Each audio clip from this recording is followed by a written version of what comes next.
All right, folks. We all know that one of the most common mishaps in hunting is damage to your rifle scope. Last year, I found the solution to that problem with the Stealthy Hunter rifle cover. It wraps around your scope and actions securely to protect it from getting knocked off of zero or even severely damaged. Stealthy Hunter also has a glassing pad and a wide variety of supplements for the outdoorsman, such as protein powder, CBD products, turmeric, and gut health supplements. They also make a lightweight trauma kit weighing in at just 14 ounces that includes everything you need and nothing you don't for all of your backcountry medical emergencies. To shop all of their equipment and supplements, go to StealthyHunter.com and enter the discount code at checkout, The Northern Hunter, to save on your order today. All Stealthy Hunter equipment is proudly made in the USA.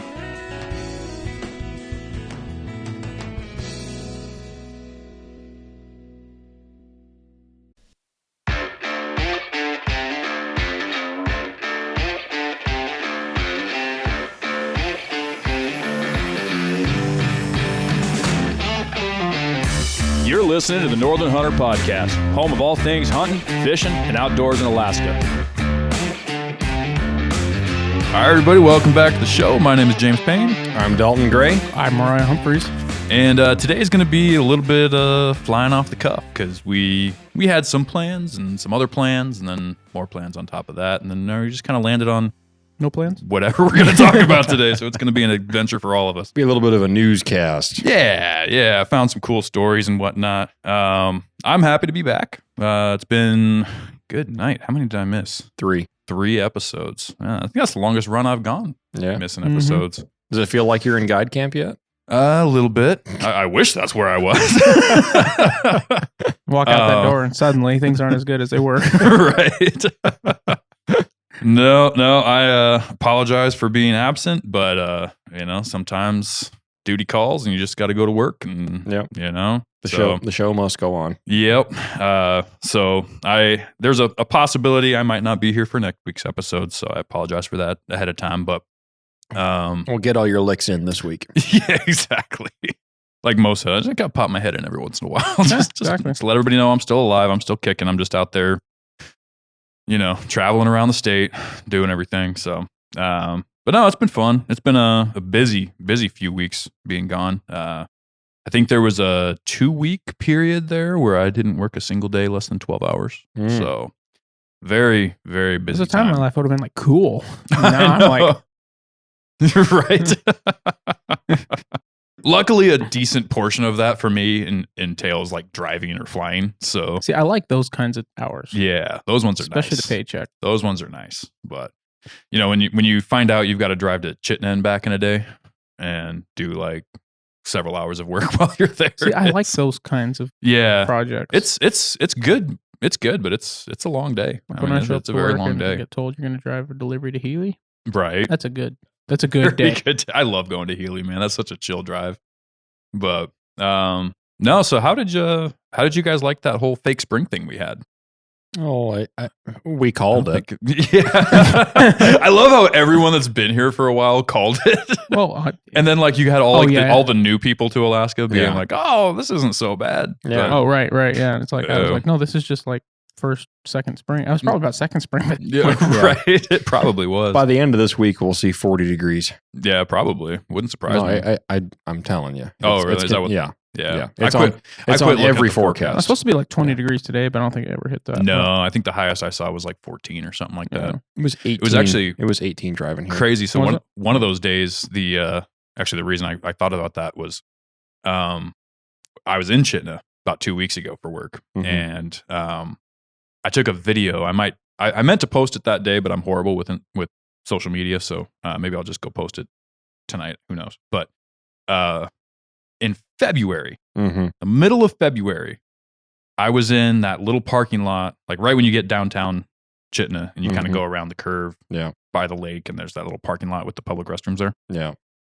6 inches of standing water melted off. Wow. Right in that parking lot. Wow. And I was splashing around, I had my boots on. I'm like, it is the middle of February in Alaska, and I'm splashing around in water. This is crazy. Very nice. But then the winter came back. Yep. But then I saw water. It had some water was dripping out of a gutter at my house. Oh, really? And it wasn't dripping. I saw the ice from, maybe from today or yesterday. Like, it got just warm enough to There you go. melt and drip a little. It was kind of nice. It knocked all the snow off my roof. So, Oh, really? Yeah. Metal But roof? I've got a pretty steep slope too. Yeah. So, Yeah. but yeah, no, appreciate you guys keeping everything going around here, and Yeah. we're gonna have a dandy of a time today. So, Mhm.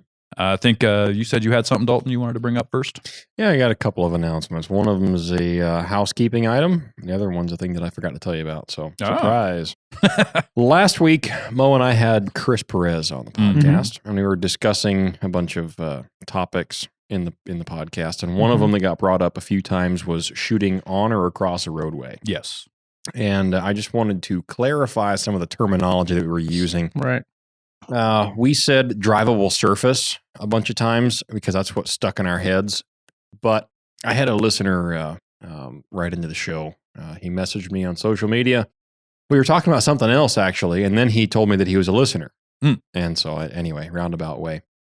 But he said, I got kind of a kick because you guys said drivable surface, and it's actually, and then he said what it was. And I said, well, I appreciate it. We're going to look into it. And he was right. I haven't read that reg in so long. It's just one of those things that you're just very conscious of when you're out there that you don't do it. But the technical description is you are not allowed to shoot on, from, or across the drivable surface of any constructed road or highway. So whether it's maintained or not maintained, even if like the Taylor Highway isn't plowed in the wintertime, or the Denali Highway is not plowed in the wintertime, it is a constructed road or highway. Okay. Not just drivable surface. So that's an important distinction. That kind of clarifies things. Logging roads definitely qualify, things like that. Right. Logging road pipeline. ATV trails do not qualify. Yeah. Obviously. I would say, because there is definitely areas that are drivable but not constructed. Yes. So, right. Yeah, absolutely. That makes sense. Absolutely. Yeah, it's a good distinction. No, just to throw this out there, what about, say, if there's 6 feet of snow on top of the road? It is a constructed road or highway. But how do you know if you're even on the road at that point? I don't know. I mean, obviously, I'm just sure being stupid at that point. I'm sure there's going to be some leniency on like the Denali Highway if you're out there could snow be, machining yeah. and you want to shoot some ptarmigan and they land on the snow and then you go, oh, is that the road after You're you probably shot not them? going to say, oh, is that the road? You're not going to know. Yeah, I mean, that point. in some places, yeah, you're That's what I mean. absolutely right. Yeah. But technically speaking, a constructed road or highway. And also, it does state in there, ignorance is not an excuse. Yeah, so, that's right. Correct. So. The other thing that I wanted to bring up, that this just is about to get announced on a few flyers and banners throughout town. This is a Alaska Sportsman's Meeting at which Mo and I will be the speakers. This is going to be held at the church that Mariah and I attend on April the 16th at 7 p.m. There'll be pie and coffee, and the topic will be bear baiting. And so we're going to invite, there will be a bunch of attendees there, some newcomers to the state that are in the military, and we've got some friends outside of it that listen to the show that have expressed interest in something like that. And so we've got a few door prizes that we'll give away, and Mo and I will go on for half hour, 45 minutes, and we're going to work up a little presentation and talk about bear baiting. So if that's something you're interested in and you're in the local area, you can attend that and come meet Mo and I and ask us some bear baiting questions. And we'll have some kind of a bear baiting Kickstarter pack that we're going to be giving away as well, like a bait barrel. Actually, it's a honey barrel. Oh, yeah, that's right. Yeah. And we'll have some Beta 907 stuff to give away and other things like that. So anyway, that'll be coming up here in about a month and a half. Oh, that sounds like a good resource. So what do we want to tackle first here today? Let's see. Well, breakup season is coming quick, so the roads are going to slick up. That's very true. And honestly, I will say in my travels the last few weeks, I have noticed a lot of people sliding around, driving a skosh too quickly. So. Did you see that car about 30 or 40 yards off the road? Yeah, it's been there for, it was cold. Well, that was when the warm when it went off, wasn't it? Yeah. They weren't ready for it, and they hit an ice patch or something. It's been there for about 2 or 3 weeks now. Yeah. There's been several all over the place where they're just flying off the road, man. And that's the danger, honestly, when we get in these situations. And this is kind of a more Alaska local thing too here, but you know, we got these melt offs and these cold temperatures in the evening. I mean, it creates a real thin layer of really slick ice on that road. I've almost been caught up in it a couple times. Oh, a lot of times you don't even see it coming. Especially, I mean, you just mentioned that drive down to Healy and whatnot, and all over this state. There's curves that you might be flying at straightaways where you can go 80, and problem. The road's clear, and then you come up on a 35 mile per hour corner. Where there's a little bit of shade. Yeah. One of my favorite representations of that, I guess, was when you brought up the Taylor Highway. Yeah. Dude. The Taylor Highway is by far one of the prettiest highways in Alaska. I mean, the scenery out there is just amazing, but you can't look at it for too long or you'll end up down there real quick. I know that from experience. I haven't ended up down at the bottom yet, but almost a couple times. Not a whole lot of guardrails on the Taylor Highway. No. Have you driven it in the summer? Yeah. It's rough. It's rough. And it's beautiful. I drove it last spring right after they plowed. Okay. And it's there were a few spots. I mean, you're looking out, especially when the sun's shining and the rivers are running and everything. Oh man, it's beautiful. But you come up, same thing, straight away, especially if you're going a little bit downhill, which is often in Alaska. Yeah. And then you end up at the bottom of that hill, and it's just a nice sharp turn, almost 90 degrees to the side. And the amount of wheeler trails and stuff out there are crazy. Mm-hmm. Yeah. Especially the first 50 miles or 60 miles of the road. They're just everywhere, both sides of the road. Good access. Yep. Yeah.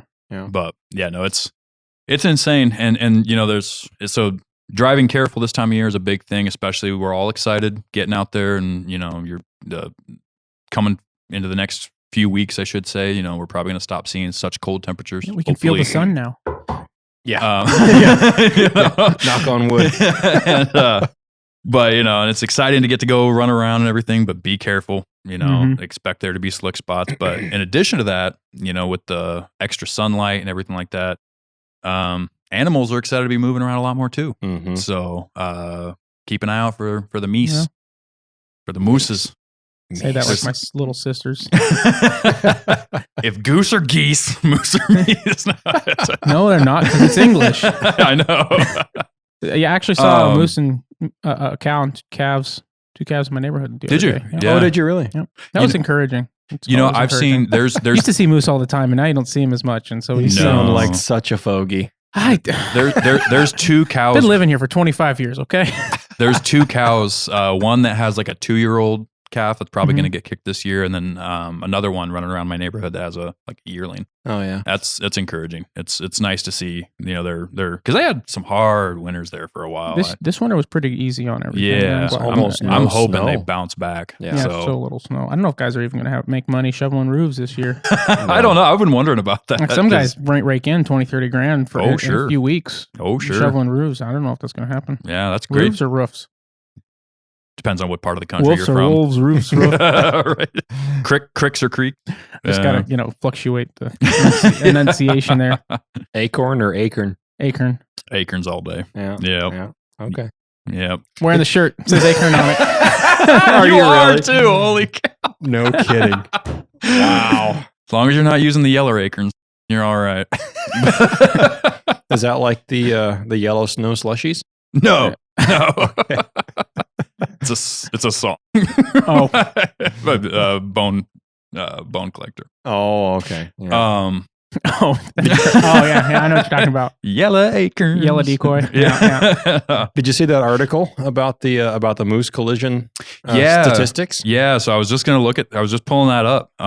So it showed, I think we even brought up this number a couple episodes ago. I think maybe even the last one I was on. Yeah. But it shows here, let's see, in 2023, about 520 wildlife-involved crashes were reported in the state of Alaska.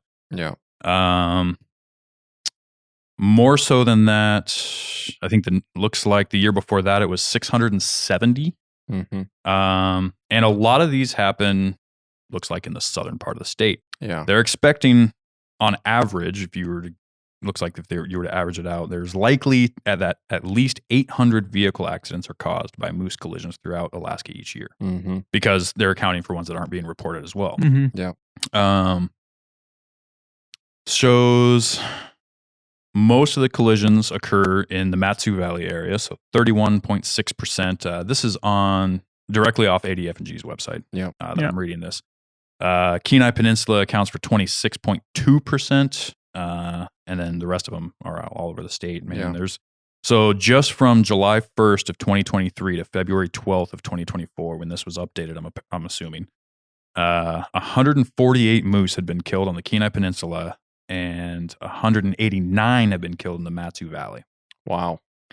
Just in that short amount of time. Mm-hmm. And, the thing is, the moose don't quit moving later in the spring or later than the year. And actually, to be honest with you, it gets worse this time of year because there's more snow and it's easier for them to walk on the roadways. Mm-hmm. So definitely keep an eye out for those, especially, I'll say this. I was driving back. I was coming up through Black Rapids up, going north. Yep. And I saw between, I started seeing them just south of Black Rapids, and between there and town, getting back to Fairbanks, I saw 24 moose on the side of the road, which again cool. is a good thing, seeing a lot of moose, but like they were right there. Mm-hmm. The other day, me and my buddy were driving back, or coworker / buddy. Right, got one of those. That's why that's why we were together on a work trip. But we rolled two vehicles often because of safety reasons, and he was rolling in front of me, and he had one run right out. I barely saw it in his headlights, and luckily he was able to dodge it. But that's just keep an eye out. It's dangerous stuff out here, especially when you start wanting to go a little bit further distances and whatnot. I wonder if that 800 wildlife related crashes isn't a little low for this reason. And I used to drive pilot car all the time, still do occasionally. But truckers on the North Slope hit caribou all the time. Oh, sure. And unless they don't report that doesn't get reported. Yeah. They're supposed to. But I saw a video one time with where a trucker was trying to avoid the caribou, and he tried to swerve when they ran, but he ended up hitting them anyway. And then he tried to swerve and avoid the other one, but you know how they stop on it. He hit 3 in a matter of 3 seconds. No kidding. Wow. And they just get plowed into the snow piles. Yeah, basically. Or at that thrown point. it. They don't. Right. So that stuff doesn't even get reported. Yeah. There's actually places on the North Slope where they just dump all those carcasses. Bear food. Right. Yeah. And this does, I think that 800, it looks like it's speaking specifically by moose collisions. Mm-hmm. Well, so that might be just moose. That might not be everything. Because caribou could be a whole different thing. Right. And there's caribou on the road system too, just about everywhere. If you go down by Donnelly Dome, Donnelly Dome has a caribou herd hanging around there almost all the time. Yeah. There's caribou on the road. I thought that in that article it said that it was let's see here, back up at the top it said let's see here. Well, it says 670 wildlife-related collisions each year. Right, yeah. But then it says, since not all moose vehicle collisions are reported, as at least 800 vehicle accidents are caused by moose collisions. Right. So, Yep. Caribou, it happens to. Yeah. Anybody ever hit a sheep or a goat? Yes. I think I've heard of the sheep. Yes. Really? The sheep one was down by Turnagain Arm. No kidding. Yep. It fell off of a cliff and hit a car. That's right. Oh, you've got to be kidding So me. collision. Wow. I don't have any information on that. I didn't look that up, but I've heard stories about that. Goat? Yeah. I haven't heard of goat. I have to look it up. No. Well, anybody knows of it. Let us know, that'd be interesting to hear. Yeah. That's be an odd one, that's for sure. Right. Well, it's also probably not on this list, like black-tailed deer in state, southeast and all that. Well, the hard part about blacktails is they're just deer. Well, deer still do some damage. They do. The whitetails where I grew up, they're bigger than the blacktails. Don't get me wrong, but they still will goof your truck up. You drive through the lower 48 where there's a lot of whitetail, and there are deer on the road everywhere. Dead deer on the side of the road, right? Yes. They have dedicated roadkill crews that every day go out and pick up the roadkill. The reason why there's probably not as big of a deer and vehicle collision problem up here is most of the places where there are roads where there are deer, the speed limit is like 40 miles an hour. Yeah, and the roads are compact and tight into an area. Yeah. There's not a lot of places the deer are forced to cross roads. There's not a massive road system down there. And that's really where you see these moose collisions is not I mean, there are some in town. Don't get me wrong. I'm not saying it can't happen I in town. scrolled down but further, 12% in Fairbanks. Yeah, a lot of them are highway. Yeah. You know, you're driving. You know, it's a long way. You know, Alaska. One thing I love about Alaska is it's not like some country area, country state in the lower 48 where you might have a big city. You know, like you could account Fairbanks for the big city, right? You go south, you've got North Pole. North Pole is a little bit, you know, it's a town. It's just a town-sized, normal town. Yeah. You go beyond that, you got Salcha. Beyond that, it is nothing until Delta. Right. You know, and there that's an hour drive at least. Like so. Yeah. You go the other direction. You know, you've got an hour to Nanana, another hour to Healy. And that's a long time to just be staring at the road. And a half to Cantwell. Be listening to music and just, and if you go the other direction. Yeah, right. It's a whole lot of and nothing. You go 11 miles out, you got your Hilltop truck stop. And then and that's it. Nothing till Live and Good. Not really anything there. And Live and Good's not much. Yeah. Not on the highway anyway. But it's really easy to just kind of get lost in music or podcasts or whatever and not really be paying attention, especially when the sun's kind of, you know, right on that sun or the particular twilight spot where it likes to be in your eyes all the time, no matter which direction you're driving, which seems to be how it is this time of year. I agree. But I think that stretch between Chugiak and Anchorage is probably one of the highest ones. That's where they've got that big yellow sign there. Yes. Right next to that lake. Matt Newscus has got the highest, 31.6 roadkill moose. Yeah. Which that would be considered Matsu Valley area. Right. But that sign right there on that stretch where you go over those bridges, it's right by that lake where you can draw that archery shoot I've seen permit moose in that area. Oh, yeah. All the time. There's always moose out there in those flats. And they just cross the highway and you're cruising into Anchorage or back to the valley from work. That's your commute road. And you're just flying up and down that road, people do. Yep. But yeah, and I think a big part of the reason too why, you know, the most moose collisions are down there, honestly, is probably population density. There's just more vehicles on the road down there. More vehicles, more moose. Yeah. But, you know, up here, don't think just because, you know, you haven't seen one the whole drive, the one ain't going to jump right out in front of you. Yeah. You know, we talk a lot about safety on this show. Just make sure you're paying attention. You're being safe. You don't want to, I mean, I've got a picture I can post. I say that a lot. But yeah, I say it too, and then I rarely post. I have a lot of pictures. I just don't ever post anything. But there was a moose in my driveway the other day. One of the cows that is hanging around, and she was standing next to my truck, and I had to take a picture of it because her shoulders were to the top of my truck doors. Oh, you have a small truck. I do have a small truck, but it's a full size Chevy, but it's a 1500. You know, so it's not. That's still a very tall animal. Yeah, it is. Yeah, it is. It is a very tall animal. And it's a reminder that, like, this thing would roll over my hood if I hit it. Oh, yeah. Like, no doubt. You know, know, it's going to smash in the windshield and crush you. Your brother's wife's family was up here years ago and hit a moose. Yeah. In a minivan? I don't remember what it was.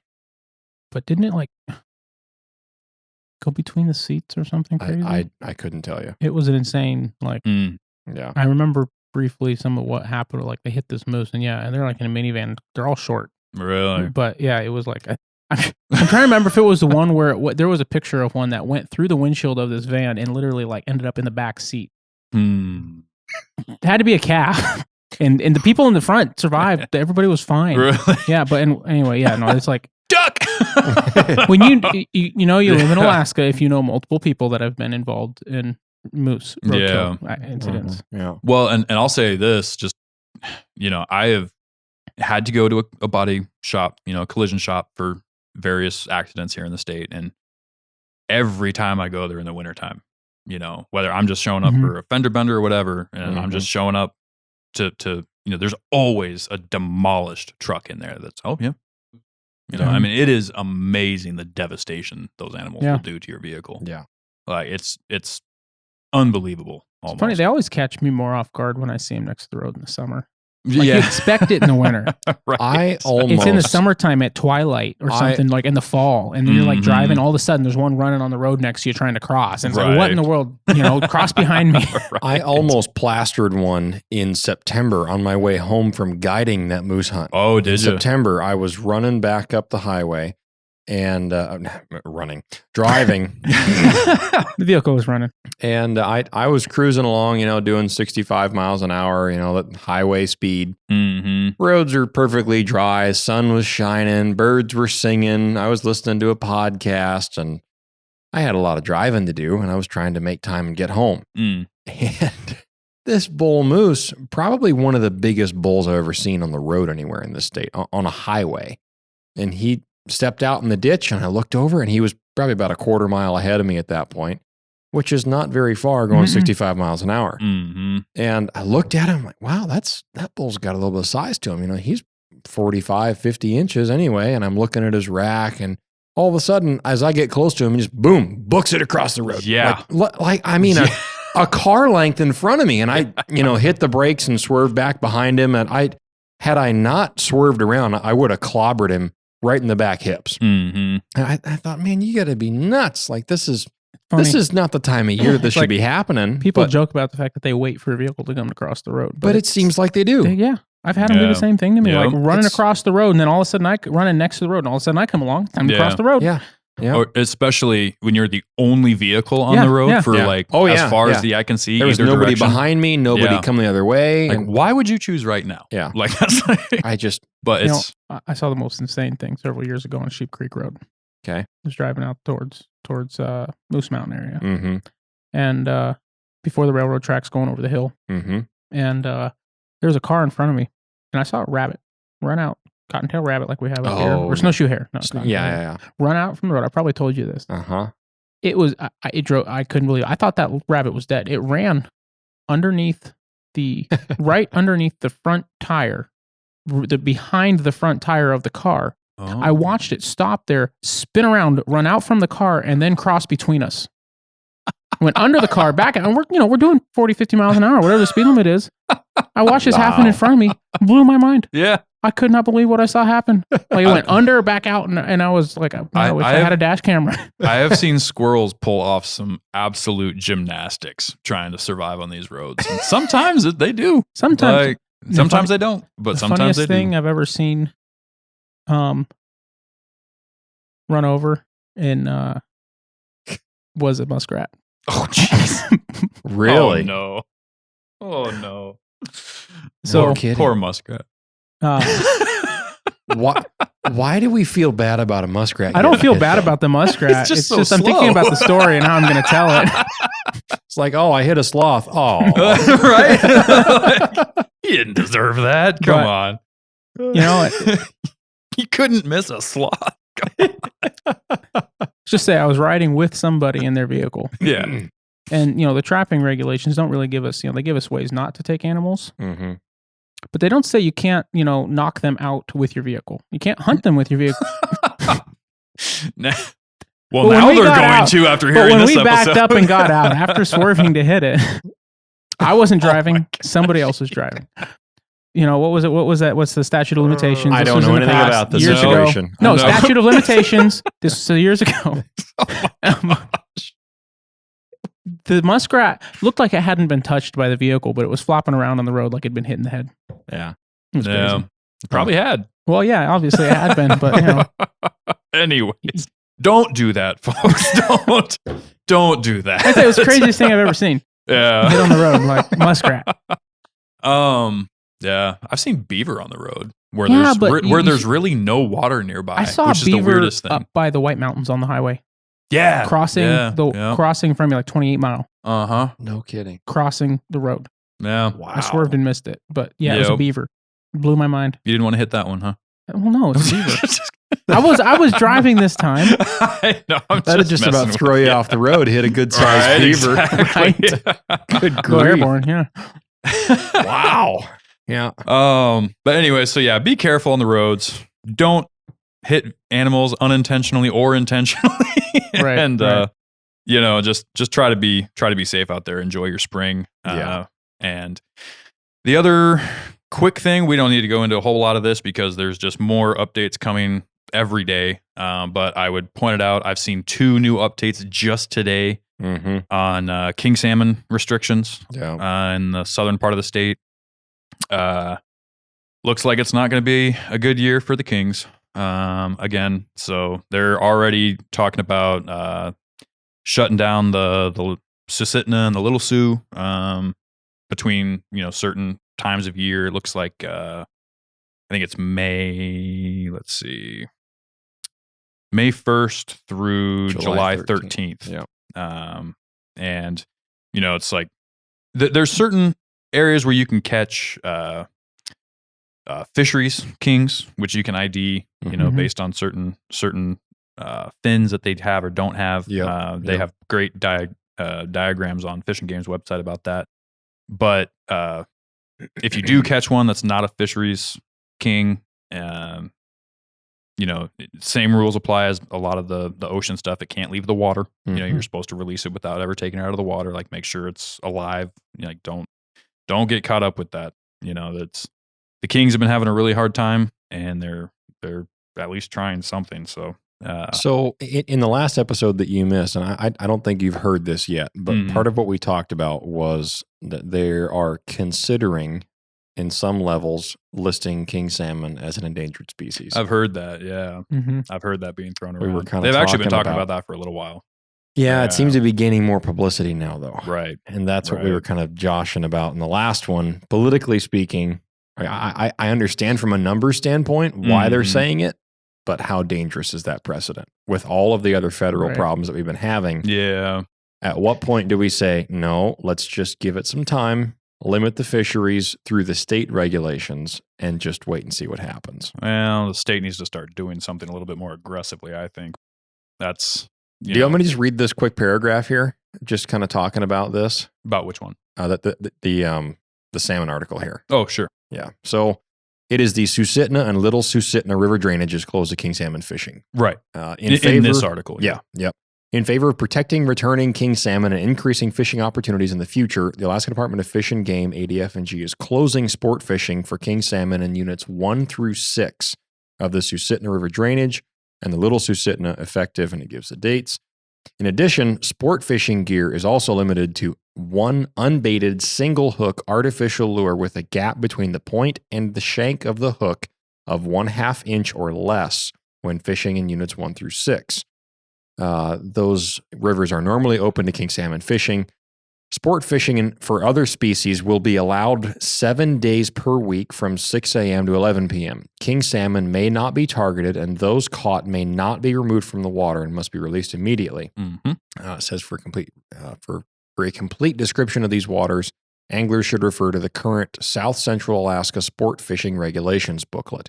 And then it goes on to give kind of an explanation as to why. It says, king salmon stocks in northern Cook Inlet, like other areas of the state, continue to experience a period of low productivity. The Deshka River forecast is predicting an exceptionally low run this year due to an expected poor showing of 4- and 5-year-old fish. Historic low escapements were experienced area-wide in 2023, and no king salmon goals were made in the management area in 2023, stated acting area management biologist Samantha Osland. ADF&G has a duty to protect, maintain, and improve our sport fisheries, and without these restrictions, we more than likely will not meet our escapement goals. So escapement means they're trying to get as many fish up to the spawning grounds as they possibly can to try to just get the population back up. Right. Yeah. And they said that they're another expected poor showing of 4- and 5-year-old fish. Right. Yeah. So I don't know that much about fish and the years at which they grow to what point that they go back up the rivers to spawn again. But, they're 4 to 5 years old. Sounds like they're expecting them to show back up to spawn again. So I would assume that they spend, about that much time out and about in the salt water, and then they come back up to spawn. Yeah. When I looked it up not long ago, it was anywhere from like 2 Oh, really? Like 2 to 7 years is like the range kind of there, depending on species there, and depending on the area, right. What their home turf is, but it's somewhere in that zone, for different kinds. Yeah. So for some reason, while they're out in the northern Cook Inlet to return into those fisheries, they're not surviving for some reason. Yeah. And there's a lot of theories and debate on what causes that. I mean, whether it's the netting, or whether it's the commercial fishing, or whether it's the this or the that, or trawler the global bycatch warming, or I'm not going to pretend like I know everything about, Right. you know, what's going on down there. I just know somebody should know, and you know, whatever can happen should happen. Yeah. You know, it's, and there's actually, there's an individual I know that is heavily involved with this stuff that I'm going to try to get to come on the show. We were supposed to have her on a while ago, but some just things got busy, you know, with all the guy I was supposed to have on today was involved on some of this stuff, but he had some last minute plans. So at some point in the future, we have at least a couple of guests that are a lot more knowledgeable about this than we are. That we keep talking about these issues because they pop up in the news, and we want folks to be aware of what's going on. Right. But we don't have the answer, and that's the frustrating part. At the end of the day, what's important to know is that the Kings are hurting. Yeah. You know, and they're putting these restrictions in place. Mm-hmm.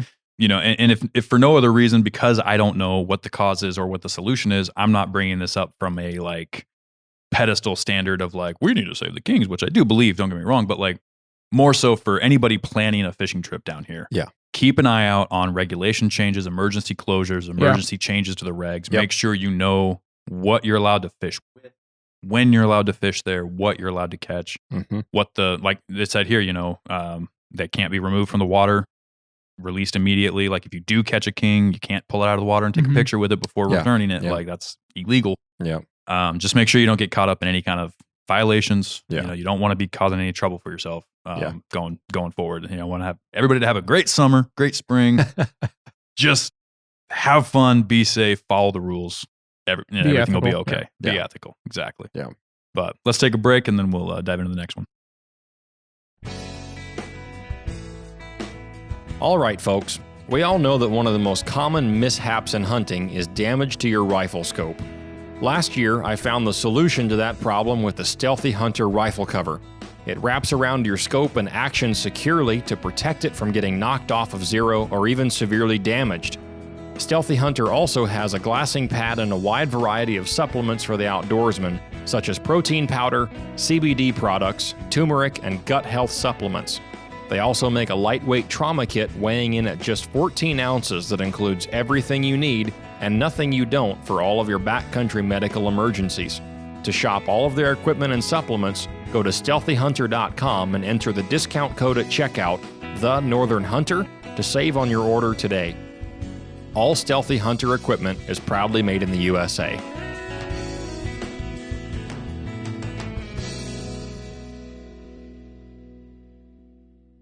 So, speaking of following the regs and making sure you don't get caught up, there's an insane story that just dropped, I think today. There's been a lot of this stuff lately. Yeah, this dropped today.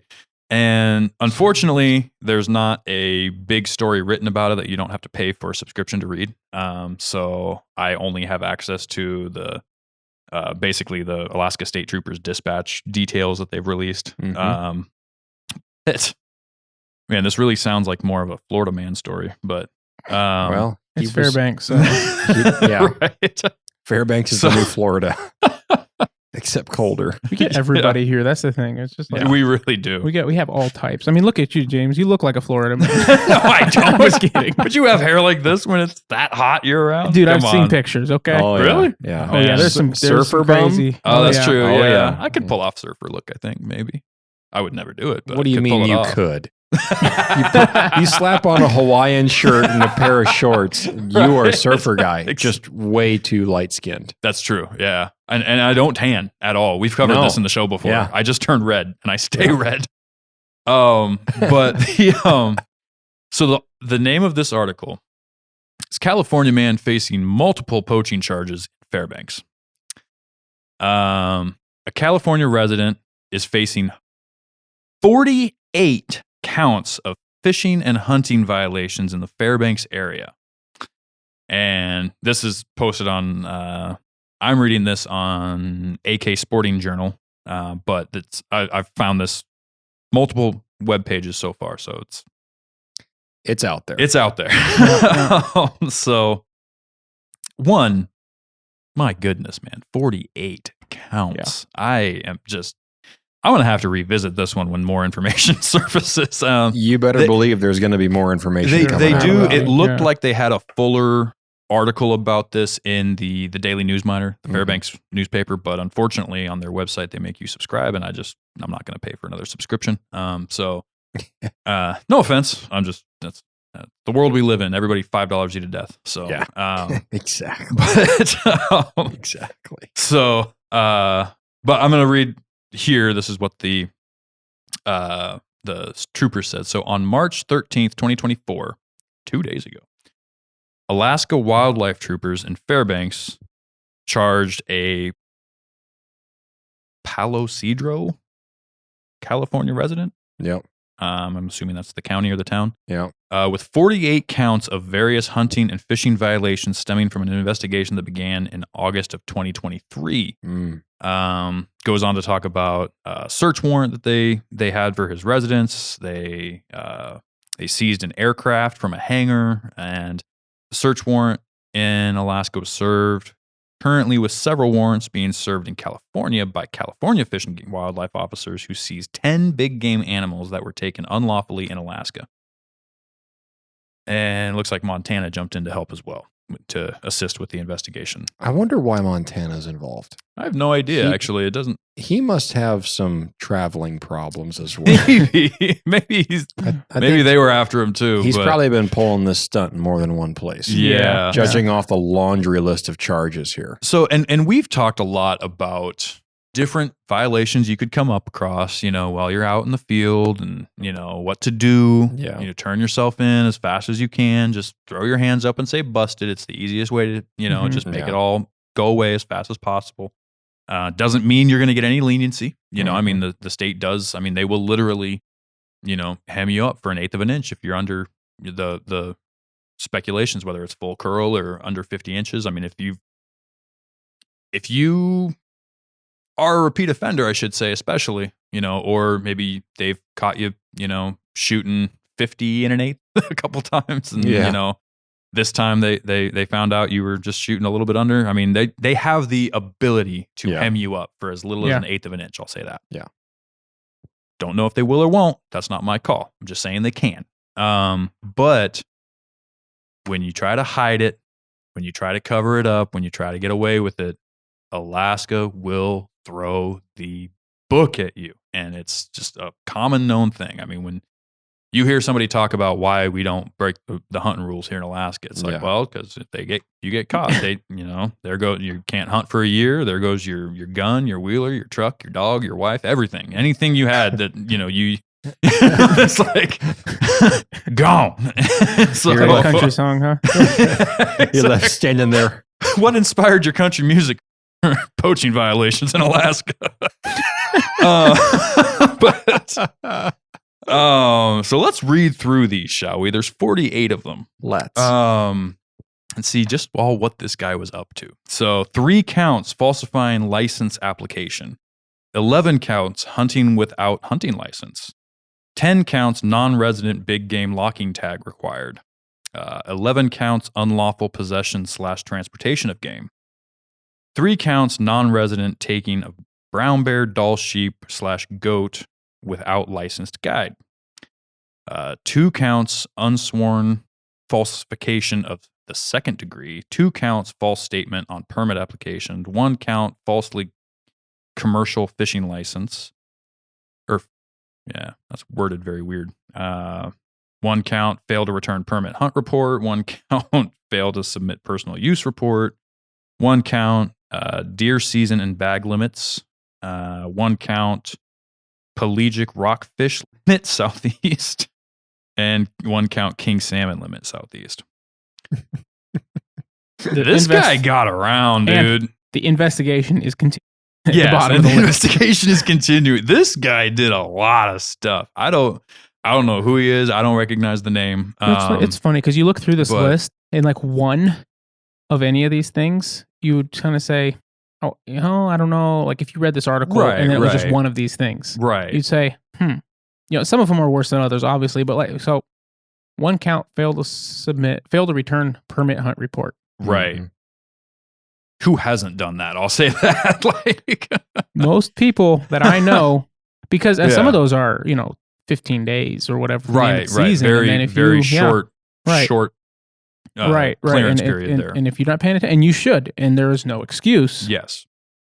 And they're actually here's a public service announcement for this. I have not done this myself, but let's say you're overseas, military, or you are out of the country or out of the state for some reason, or you have family emergency. That all happens, and something like that happens around the time that maybe you're supposed to submit the hunt report, and then you don't, and you get the letter in the mail and everything, and come next fall, you want to do some hunts that you can't do because you didn't do, you can do all your regular harvest ticket hunts, right? But you won't be able to do, what's the registration hunts. Right. You can actually write a letter to Fish and Game saying, listen, this is what was going on. This is what happened. Can I get these rights restored? And I know people that have done that. Right. Yes. And who just said, hey, this is what happened. I was out of town. I was deployed. I was something. Right. Yeah. And can we get this taken care of? I've gone online and taken care of it all. So it is all reported. It's late. I'm sorry. I didn't kill anything. Right. Right. And I've heard of several instances of them just getting it back. Not even a phone call. Just get the email saying you're good. Well, and that is one thing I love about the state of Alaska is, everybody jokes about, like we were talking about earlier, with them taking everything, from you and whatnot. Yeah. But realistically, Alaska is a very reasonable place. If you, like you said, messed up with something as simple as that in a very innocent way, some circumstance out of your control that just took you away from where you were able to report, or maybe just, some catastrophic thing happened in your life and it was the last thing on your mind was to report your moose tag, for the most part, they will be fairly understanding with you as long as you're straight up with them and you're not trying to, bend the rules and all this other stuff and be manipulative, because they'll catch on to that too.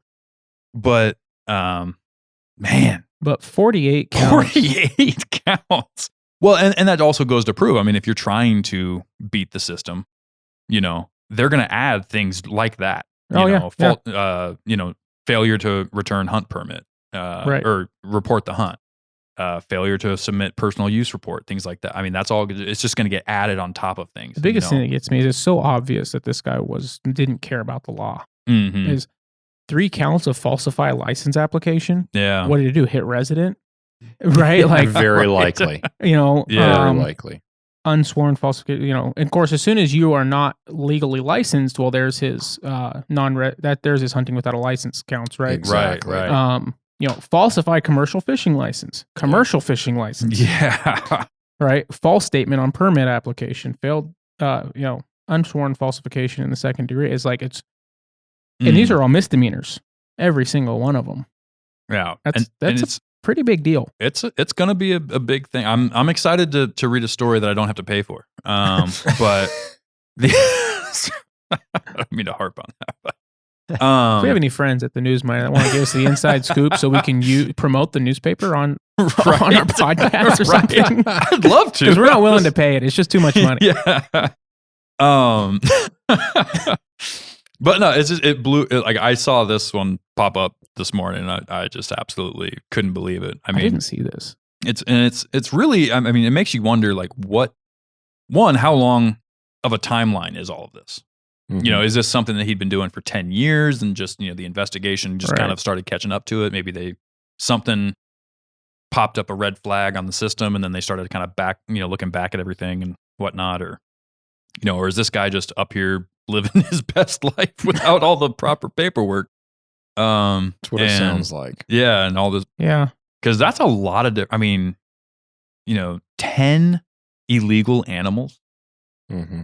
That's a lot of illegal animals. Well, 11 counts unlawful possession or transportation of game. Yeah. And some of 10 counts non-resident big game locking tag required. Yeah, 3 counts non-resident brown bear / Dall sheep / goat without licensed guide. Yeah. He didn't do that all in a year. No, no way. The 3 counts falsify license application tells you it was at least 3 years. Yeah. Exactly. But it's mind blowing that stuff and this is why they sometimes just have to throw the book at somebody. Yeah. It's if you're going to be. Oh, and that's what the system's for. It is true. I wonder if he is in trouble for other things outside of hunting violations. As well. Because it's possible. It sounds to me like, obviously he was arrested at a residence in California. Mm-hmm.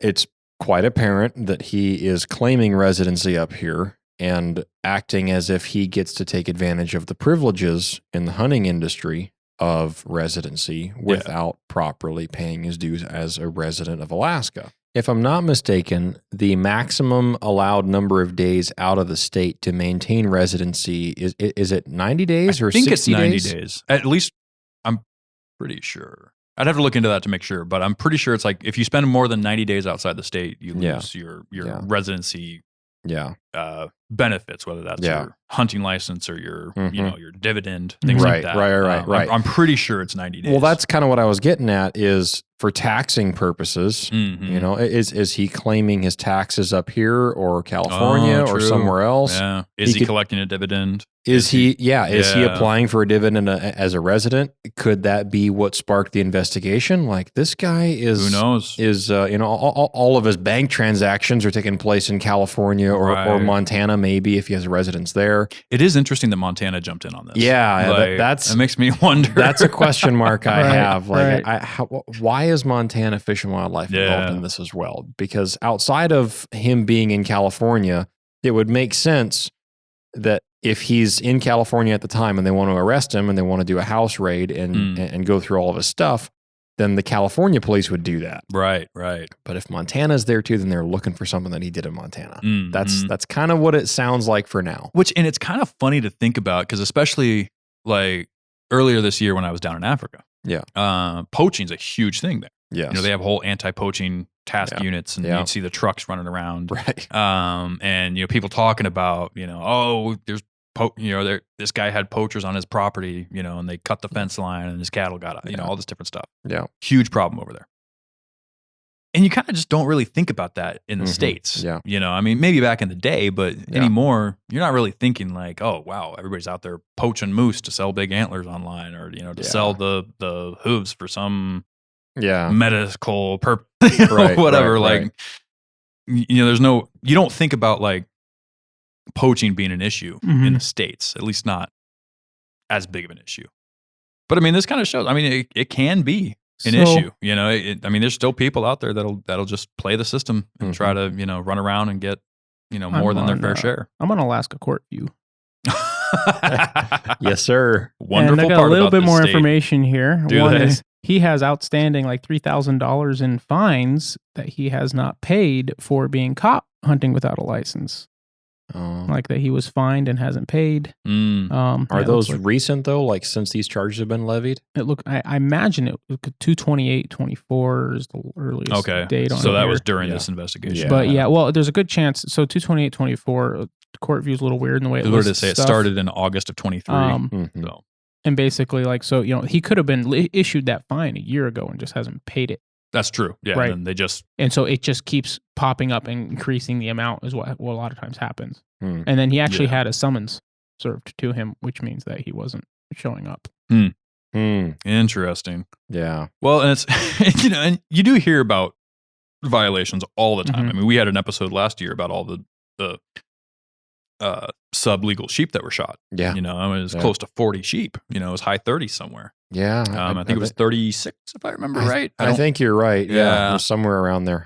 I don't recall right now. Of sub-legal sheep being shot. Some of those people, all of them lost their sheep, unfortunately. But some of them got more severe, smacks on the wrist or, some of them got, warnings. Some of them got, just kind of based on their level of experience, their level of honesty, their level of, just cooperation. Transparency and cooperation go a long way. Yeah. And I don't want to paint, Alaska's wildlife troopers in a bad light at all. No. They're very reasonable people. They're hunters too. Least, they understand, a lot of the times when you're out there, mistakes can happen. Yep. And they're going to judge you based on your character, and based on what they think you were trying to get away with.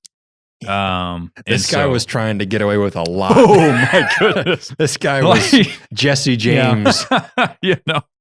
And I don't know. I mean, I would be interested to see, the interesting thing here and, possibly because it's all kind of post,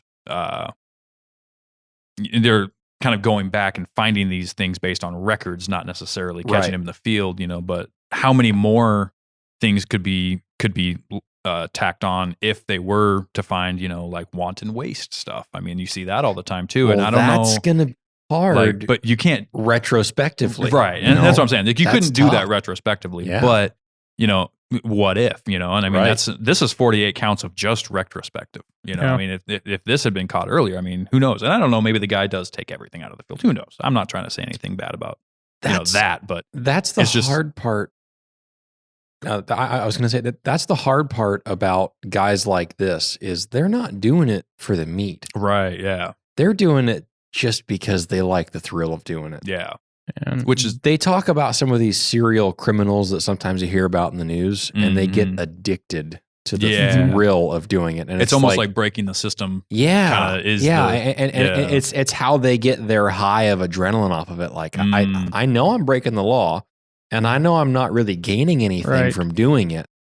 And there is zero benefit in him from doing that outside of social media, and maybe. And that's something that I've heard a lot about poachers in the lower 48. And I say poachers, I mean somebody that shoots a deer outside of, the regulations, whether it's at night with a spotlight or on somebody else's property. But the downfall of so many of those guys is social media. Yes. They come home, they hang it up in their barn, they process it, they hide everything, and then they go, man, I just shot that huge buck and nobody knows about it. Yeah. I want the world to know how good of a hunter I am. I know. And they post a picture of it, and then somebody says, wait a minute, I recognize that tree line. Mm-hmm. That's my road. Yeah. They call the cops, and then an investigation happens, and they get caught. Yeah. And so many times, obviously, it goes without saying that we want those guys to get caught. But it's so ridiculous that is the driving factor of it. Like, I want to be seen so badly, and it's such a selfish thing to do. And all these animals that this guy has shot, not to mention the 3 trophy class animals that require a guide for a non-resident because he doesn't qualify as a resident with those privileges. Right. He shot a brown bear.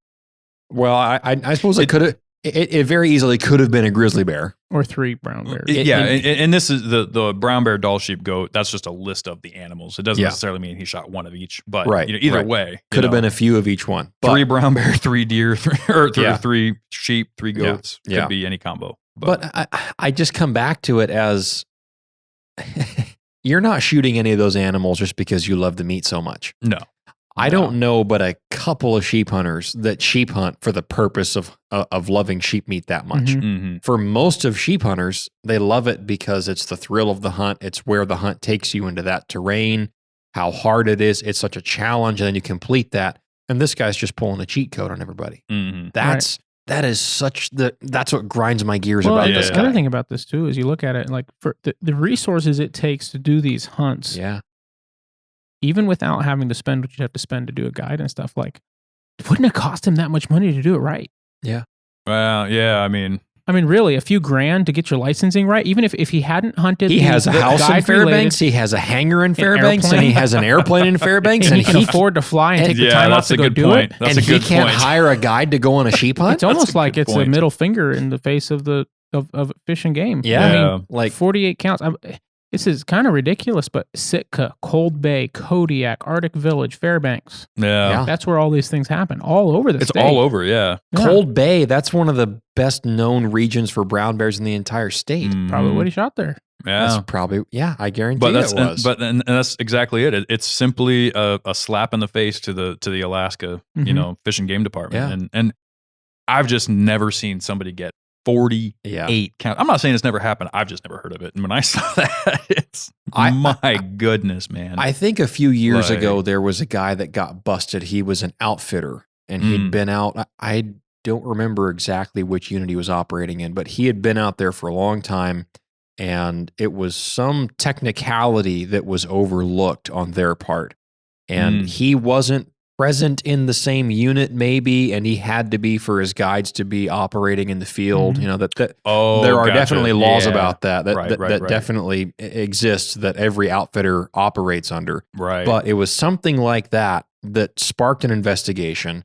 And then the wildlife troopers uncovered massive amounts of wanton waste on clients' animals. Yeah. Illegal taken animals, out of season sometimes. Oh, really? Moose under 50 inches. sheep under full curl and not 8 years old. I mean, it was a litany of charges. And that guy was, obviously banned from hunting in the state ever again. Obviously lost his outfitter license and all that. And the outfit was completely shot and gone. I believe someone else took over it now, and it's back up on operation and obviously being run hopefully properly. But that was the only other time that I'd ever heard of this many charges. Right. Like that. But that made more sense because it was an outfitter. And so you're going through a lot higher volume of game. This guy is one dude and he's got this many charges in 3 years. That is just ridiculous. That's what I'm it's just hard to believe one dude could rack up this many charges. I mean, I wish I could had the resources to hunt as much as this guy hunted, because I could do it all legally. Right? Like, it wouldn't cost me anything except for what it cost him. Yeah. That's what you say. Like, he's taking this opportunity from somebody else when he does this. It's not just that. Yeah. Yeah. I mean, because I'm looking at this like 10 or 11 unlawful possession of game. Yeah. Possession and transportation of game. Yeah. Yeah. And that's all over. I mean, like.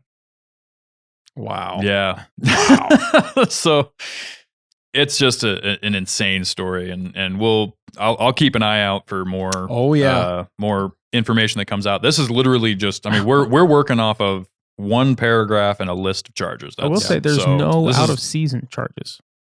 That is true, which is interesting. He's trying to hide it to an extent. Well, obviously they can't. They're not necessarily going to find everything. If they find a picture of him with a bear out of season, they're gonna.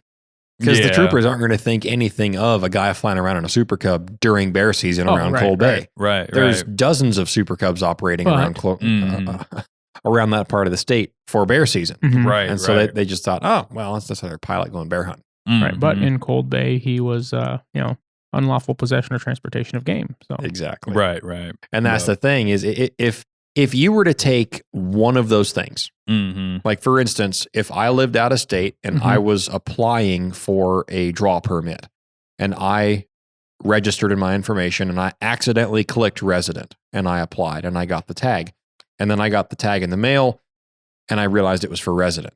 If I called Fish and Game and said, hey, I realized that I accidentally clicked resident, that's not going to be a charge against me. No, because you're honest and you're expressing it as soon as you realize the discrepancy. Now, if you go hunt a bear on that tag. Exactly. If I go kill a trophy brown bear on that permit and say, well, I drew a resident tag, so, obviously I'm getting away with it to that extent. Right. So why wouldn't I just go shoot one? Yep. So, well, and that's the key there is, we talk a lot about staying within the regs, staying ethical. Maybe you get away with it once, but then if you get away with it the once, it's going to be that much easier to try and get away with it again. That's what they say. And just like this, eventually they're going to find out and they will go back in the records. Yes. And they will search warrants. Do, I mean, all of those, if you shoot sublegal moose, and in your hunt report, maybe you got out of the woods and nobody realized it was a 48-inch moose when it's supposed to be a 50-inch area because maybe in the back of a truck it looks close enough, and so nobody's asking questions. And you get all the way home and you hide the thing away, and it's there. They can get a warrant and come measure that thing. And figure out, based on expected shrinkage from this size to this size. And it's if you post a picture of it and they say, "Hold on a second, that doesn't look quite 50." They will get a warrant, and you will have them knock at your door. Yeah, it's don't play that game. Is all I'm saying. It's not worth it. Better for you, and it's better for everybody if everybody just does what they're supposed to do. Well, it all comes down to these laws exist for a reason, and we don't follow the laws to not get in trouble, right? Yes, there's a lot of incentive in that. Yeah. But the reason we follow the laws is because really, for the most part, and while we disagree with some, and when we do our best to do what we can to change those through the right channels. Correct. But we agree with the fact that there are wildlife laws in place. Yes. It's the reason we have wildlife to hunt today. Yeah. Right. If there were no wildlife laws, we wouldn't have any wildlife. Well, go to Europe and see how many animals you count. And these wildlife laws are what enable hunting to be a part of what brings animal species back. Exactly. That's why people can't wrap their heads around that when they're anti-hunting. They're like, well, how can you be a hunter and be part of conservationist? Yeah. But it's like, because these rules exist, because these rules are in place, we can do both. Right. And oftentimes helping out in addition to if there just was no hunting. It's like there's extra resources and money because of hunting. There's extra, bulls in their prime breeding age breeding during that time because we only take the extremely young or the extremely old. Like that's the way the system is set up. It's designed to optimize things for the next generation or the continuation of hunting. Right. And there's been a lot of smart minds who have dedicated their lives to figuring out how to make that work. Yeah. And sure. while I don't agree with every decision ever made, like you said, right? If you think they got something wrong, there are avenues to change it. Yep. You don't just go out and, get Western. So, but, and you guys, I think touched on that in an episode a couple months ago with the different proposals and whatnot that were going on. Yeah. So, I think the time for that this year is long gone. But, Yes. every year there is a chance for making proposals to changing the regs here in the state of Alaska. And those board of game meetings and council meetings are happening like this week. Yep. That's what's going on right now. They just wrapped up all the local stuff and they're going down for the statewide stuff now. Yeah. So they are reading your proposals for changes Mhm. and modifications to the existing regs, and they're talking about it right now. Yep. And they're making a decision on whether or not they change it. exactly. Yeah. And if you don't, I don't know, you can agree or disagree with some of the people that are on those boards that represent Yeah. certain things. And, I get it, but They're people, they make mistakes too. That's the avenue and that we have. You're never going to like everybody on every board. Exactly. That's never going to happen. Exactly. You're living in la la land if you think. Sorry. But hey, good on the Alaska State Troopers for getting this guy. Yeah, no kidding. I'm glad that the investigation led somewhere because I'm sure he would have just kept going. You can guarantee So- he doesn't have a plane anymore. Well, and here's the other not thing gonna too give is, that back. is one person starts getting away with it and Yeah. maybe goes and tells their buddies about it. And, Yeah. all right, hey, yeah, you come up with me too. I got the blueprints how this is done, and that's, You gotta know the police are going to be at his friends' houses yeah. looking for things that he might have left there to hide things. Yeah. There's always a trail. Yep. Always. So All right. let's take one more break. Hammer Bullets produces what we at the Northern Hunter consider to be the most premium and best working monolithic bullets on the market today. These bullets are easy to load, extremely accurate, and best of all, they're always in stock and ready to ship. The guys at Hammer designed them so that after penetrating the hide of an animal, it sheds its petals, initiating a massive energy dump while retaining the rear shank for maximum penetration. These bullets are built with 100% focus on how they perform on game, and their proprietary designs produce great BCs with specialized pressure grooves for amazing inherent accuracy and speed. They have a minimum expansion velocity of 1,800 feet per second, which allows for long-range shots, but with no maximum velocity, making them perfect for every cartridge from your granddaddy's old 30-30 to the high-velocity round like the Weatherby 3378 without having to worry about your bullet failing. To view their expansive selection and find the perfect match for your hunting needs, go to hammerbullets.com and use discount code TheNorthernHunter to drop the hammer on your next adventure.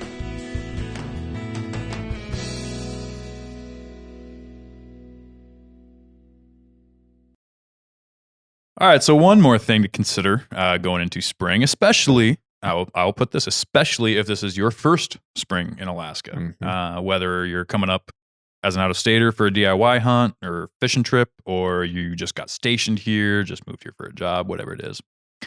We've talked about, safety on the roads and other things. Another thing that happens around this time of year here in about a month or two, depending on where you are in the state, I guess, really. Yeah. Is the bears start popping out. Yep. Now, this was kind of sparked by an article that we're not going to read necessarily because it's more of a story time than a safety article. It's but not worth the breath that it takes it to reminded read it. me, the basics of the Yeah. title of it was, bears should be viewed with respect, not this fear that just it makes them seem like something they're not. Right. Which is 100% true. Mhm. Or You the know? opposite. Or Yeah. the opposite, exactly. Because there's plenty of those people out there too. Yeah. But we've brought this up on several episodes in the past, especially when talking to other Alaskans and things like how do they handle these situations and whatnot when they run into bears. The reason we bring it up a lot is because a lot of people have these questions when Yes. they come up from areas where they're not familiar with bears, maybe like where I grew up. Okay, there hasn't been a bear in Kansas for who knows how long. Really? Yeah. There are no black bears in Kansas? There's the Sedgwick County Zoo has a few, I think, but You got to be kidding me. But no, it's, you know, and there's places all over where they're just not familiar, whether it's because Market hunting. You know, market hunting, or just, you know, for whatever reason, there's just no bears there, right? But the basics of it is, you know, people come up and they have all these questions about bear trouble and bear problems and what happens if you see one and how likely is an attack and this, that, the other. And I feel like, you know, it's almost safe to say, and this is not the case in every instance, but a lot of what could be perceived as negative bear encounters are actually not. Mm-hmm. Yep. And they are typically caused by people who are unprepared for what they're walking into. Yes. You know, you get people that go on these bear viewing tours that maybe get a little bit too close, or they're going on these, you know, hikes all around the state. And guess what? Bears live there. If you, and it doesn't even have to be a crazy hike. I mean, you could be hiking around in, you know, Girdwood, which is right outside of Anchorage, and you're going to likely see bears. There's a lot of bears down in that area. Very likely. You know, you could be just going for a stroll somewhere. I mean, there's people that have seen bears in their neighborhoods all the time. And the fact of the matter is, bears live here, and a lot of bears live here. What did we say the numbers were? And I mean, they're estimating upwards of like 40,000 grizzlies, like 30 to 40,000 grizzlies, I think, is the estimate. Yeah. And then it's like over 100,000 black bears somewhere in there. Yeah. I want to say it was like 120,000. That's been a while since we've talked about those numbers. Yeah, it has been. Need to refresh my memory. But there are thousands and thousands of bears in Alaska. Yep. Yeah, 100,000 is what they estimate. For black bears? Okay. What about grizzly brown? I think grizzly was like, I want to say it's like 30 to 40, somewhere in there. And then coasties was, I think coastal brown bears. Well, you corrected me on that. Yeah. Only because you were talking about shooting coasties. Right. Love those guys. Don't want anything. No problems. No problems. 30,000 grizzlies. Let me see if brown are under a different. I call them coasties all the time, but I just wanted to clarify the context of that. But the basics of what I'm getting at is with that number of bears. Yeah. You know, especially depending on where you're at in the state. Southern part, there's a lot more than there are here in the interior. But you look at the numbers of negative encounters, it's minuscule. Yeah. You know, with the number of people that live here and the number of bears that live here combined, you look at the number of encounters that are negative. Yeah. It's in like the single or maybe double digits. Like per year, I'm pretty sure it's single digits. And to think about that, I mean, what is the population of Alaska up to right now? It's probably up to like north of 700,000. I want to say somewhere around there. I'll find that out. I mean, it's a great thing we have called the internet. I know. I've got a computer sitting right in front of me, and I'm not looking any of this up. We were trying to talk. Yeah, 732, 673. Yeah. So I mean, think about that. We're at a 750,000. Oh yeah, we've been there for just about. That was as of 21. So. Oh yeah, that's more than doubled since I moved here. Oh really? Yeah. But anywho, yeah, the number of negative bear encounters is very minuscule. Yeah. A big reason for that is, especially in the areas that you're likely to encounter them in mass, you know, the southern part of the state, where you're going to be hiking around the same rivers that they're fishing in, and they're going to be, you know, there's just, it's a known thing that within 100 miles of the coast, there's just a lot more density of bears, both black and brown, down in that area. But if you just stay calm and you just understand they're part of the wildlife, they're part of the ecosystem, 99.9% of the time, you're going to be fine. Yeah. You know, and this is one of those things I like the way that this was worded, because it's, you know, don't fear them in a way that creates false narratives. Right. Because it's those false narratives that'll get you every single time. You know, you walk in and you're just nervous and you're shaking and you don't know what to do. I mean, you're going to create the situation that you're most afraid of. Yeah. You know, and that's a big thing to keep in mind if this is your first year up here. Yeah. Is just get educated, get aware of how to act in these situations, and just. One of the best ways to keep the bears away when you're walking through the woods is you carry 2 sticks and tap them together. Any kind of noise. Any kind of noise. Bear bells. Bear bells, talking. You know, I found, if you're- found a pile of bear scat one time with bear bells in it. I'm just kidding. Well, you know what they say: if it has bells in it, then it's a black bear. If it smells like bear spray, then it's a grizzly bear. Right. So, quick side note: I was really curious about Kansas. Mm. There are some black bear They sightings. see them every once in a while. On the western part of the state? Southern part of the state. Southern part? Yes, Really? southern looks Southern like part. southeastern. No way. Yeah, That's where I'm from. yeah. What? There's a map of it right here. Coffeeville. Does that sound familiar? Yeah, I know Coffeyville. I've been to Coffeyville. Yeah. There's a black bear sighted in Coffeyville? There's pins all around Coffeyville. Not Really? there, but around there. No Cherokee, kidding. Yeah, Cherokee, Chautauqua, Crawford. Yeah. I can't Crawford. see A bunch in Crawford. Crawford, One yeah. in Bourbon. Wow. Yeah. I might have Now, to this see is- it. This is from 2021. Are they just passing through? They say that they live there. Now, there's also Really? some sightings in the Southwest, like out by Hamilton, just northwest of Liberal. The town of Liberal. Liberal, Kansas. Yeah. But as of 2021, for this survey, Mm-hmm. there are 28 total recorded sightings. Really? Yeah. Well, that's exciting. But I believe like one or two of those were in 21. Like those weren't all in 2021. Yeah. It's up until Oh, like, okay. it's That's- over a it's span building of up. time. Okay. Yeah. Yeah. Huh. And there's a few of them in the Fascinating. northern eastern section, just north of Independence. That kind of makes sense. But yeah, the majority of them are in the southeast corner. Really? Yeah. No kidding. Mhm. So definitely not a lot, but Since 2009? this is 2021 when this Okay. article was written. But yeah, Cool. I had a hard time believing that 'cause there I were left. 0 black bears Yeah. in there. Like that's I mean, such, it's not a yeah. huntable population for sure. Well, sure, yeah, Right, yeah. Obviously, it's not a large I population. will say this: I never heard of any growing up there. Yeah, well, yeah. And that's yeah. I don't It sounds know. like it's kind of like a mountain lion thing. Like right. up here, we think, well, we don't have mountain lions, but then you hear a couple of sightings. And that's a what I was year. wondering Like, if they were just kind of passing They're through just- because you hear of them in Yeah. like Arkansas Mhm. and stuff like that. And, well, yeah, and Arkansas Missouri. has a It has a huntable population. Yeah. Exactly. Yeah. Arkansas. So You can bait it wouldn't for bears. surprise me since they're in a neighboring area that Yeah. they would pass Yeah. through every once in a while. Yeah. But which with 28 sightings, I'm almost willing to bet that's probably what's happening in the state. I mean, I doubt that there's Could be. Well, being in Yeah, the southeast corner, I mean, that's close to Arkansas, right? That kind of makes sense that they're moving through there, but Mhm. maybe living in the corner of the state there a little bit. yeah. Well, And I don't know about Oklahoma. I don't know if and Oklahoma has any. Arkansas has I an couldn't even speak on increasing population of black bears Right. too. Mhm. So they're going And- to spread out and as they they're increase. going to spread out. Right. And That's there's cool. there's plenty of feed for them in the farm Mhm. country. I mean, Right. some of those black bears in like Pennsylvania farm country are Right. some of the biggest in the entire country. Well, and Arkansas went from having no bears too. Yep. yeah, that's true. Completely That's reintroduced true. and brought back from nothing. Mm-hmm. That's really cool. Old D boom. That is awesome. Killed 'em Well, all. maybe Yeah.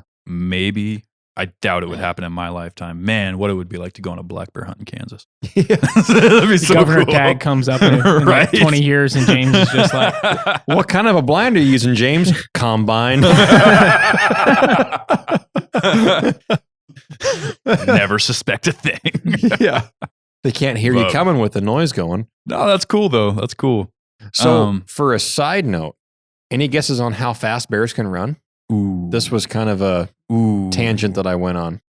What kind of bears? I don't remember. So, I should know this information. What- Let's break kind? this down. Grizzly bears, black bears, and polar Okay, I bears. want to take a shot at the grizzly bears. Okay. Isn't it upwards of 30 miles an hour? That's what I was thinking. Final answer 30? 31, 35. 32, Okay. What about black bears? They got shorter legs. 28. Okay. 25. Okay. Polar bears. Biggins. But they I don't remember if they're fat. You got to remember They run how a lot. heavy they are. They I would say are they're heavy. heavy and they're more swimmers. Yeah. So, How fast can they swim? ooh, there's a Google's question for you. Oh, man, 20 miles an hour. Okay. I'm going to say they're 21. slow 21. because they're big and heavy. Grizzly bear, 40. Black bear, 30. Ah, that's where I got the number from. Polar bear, 25.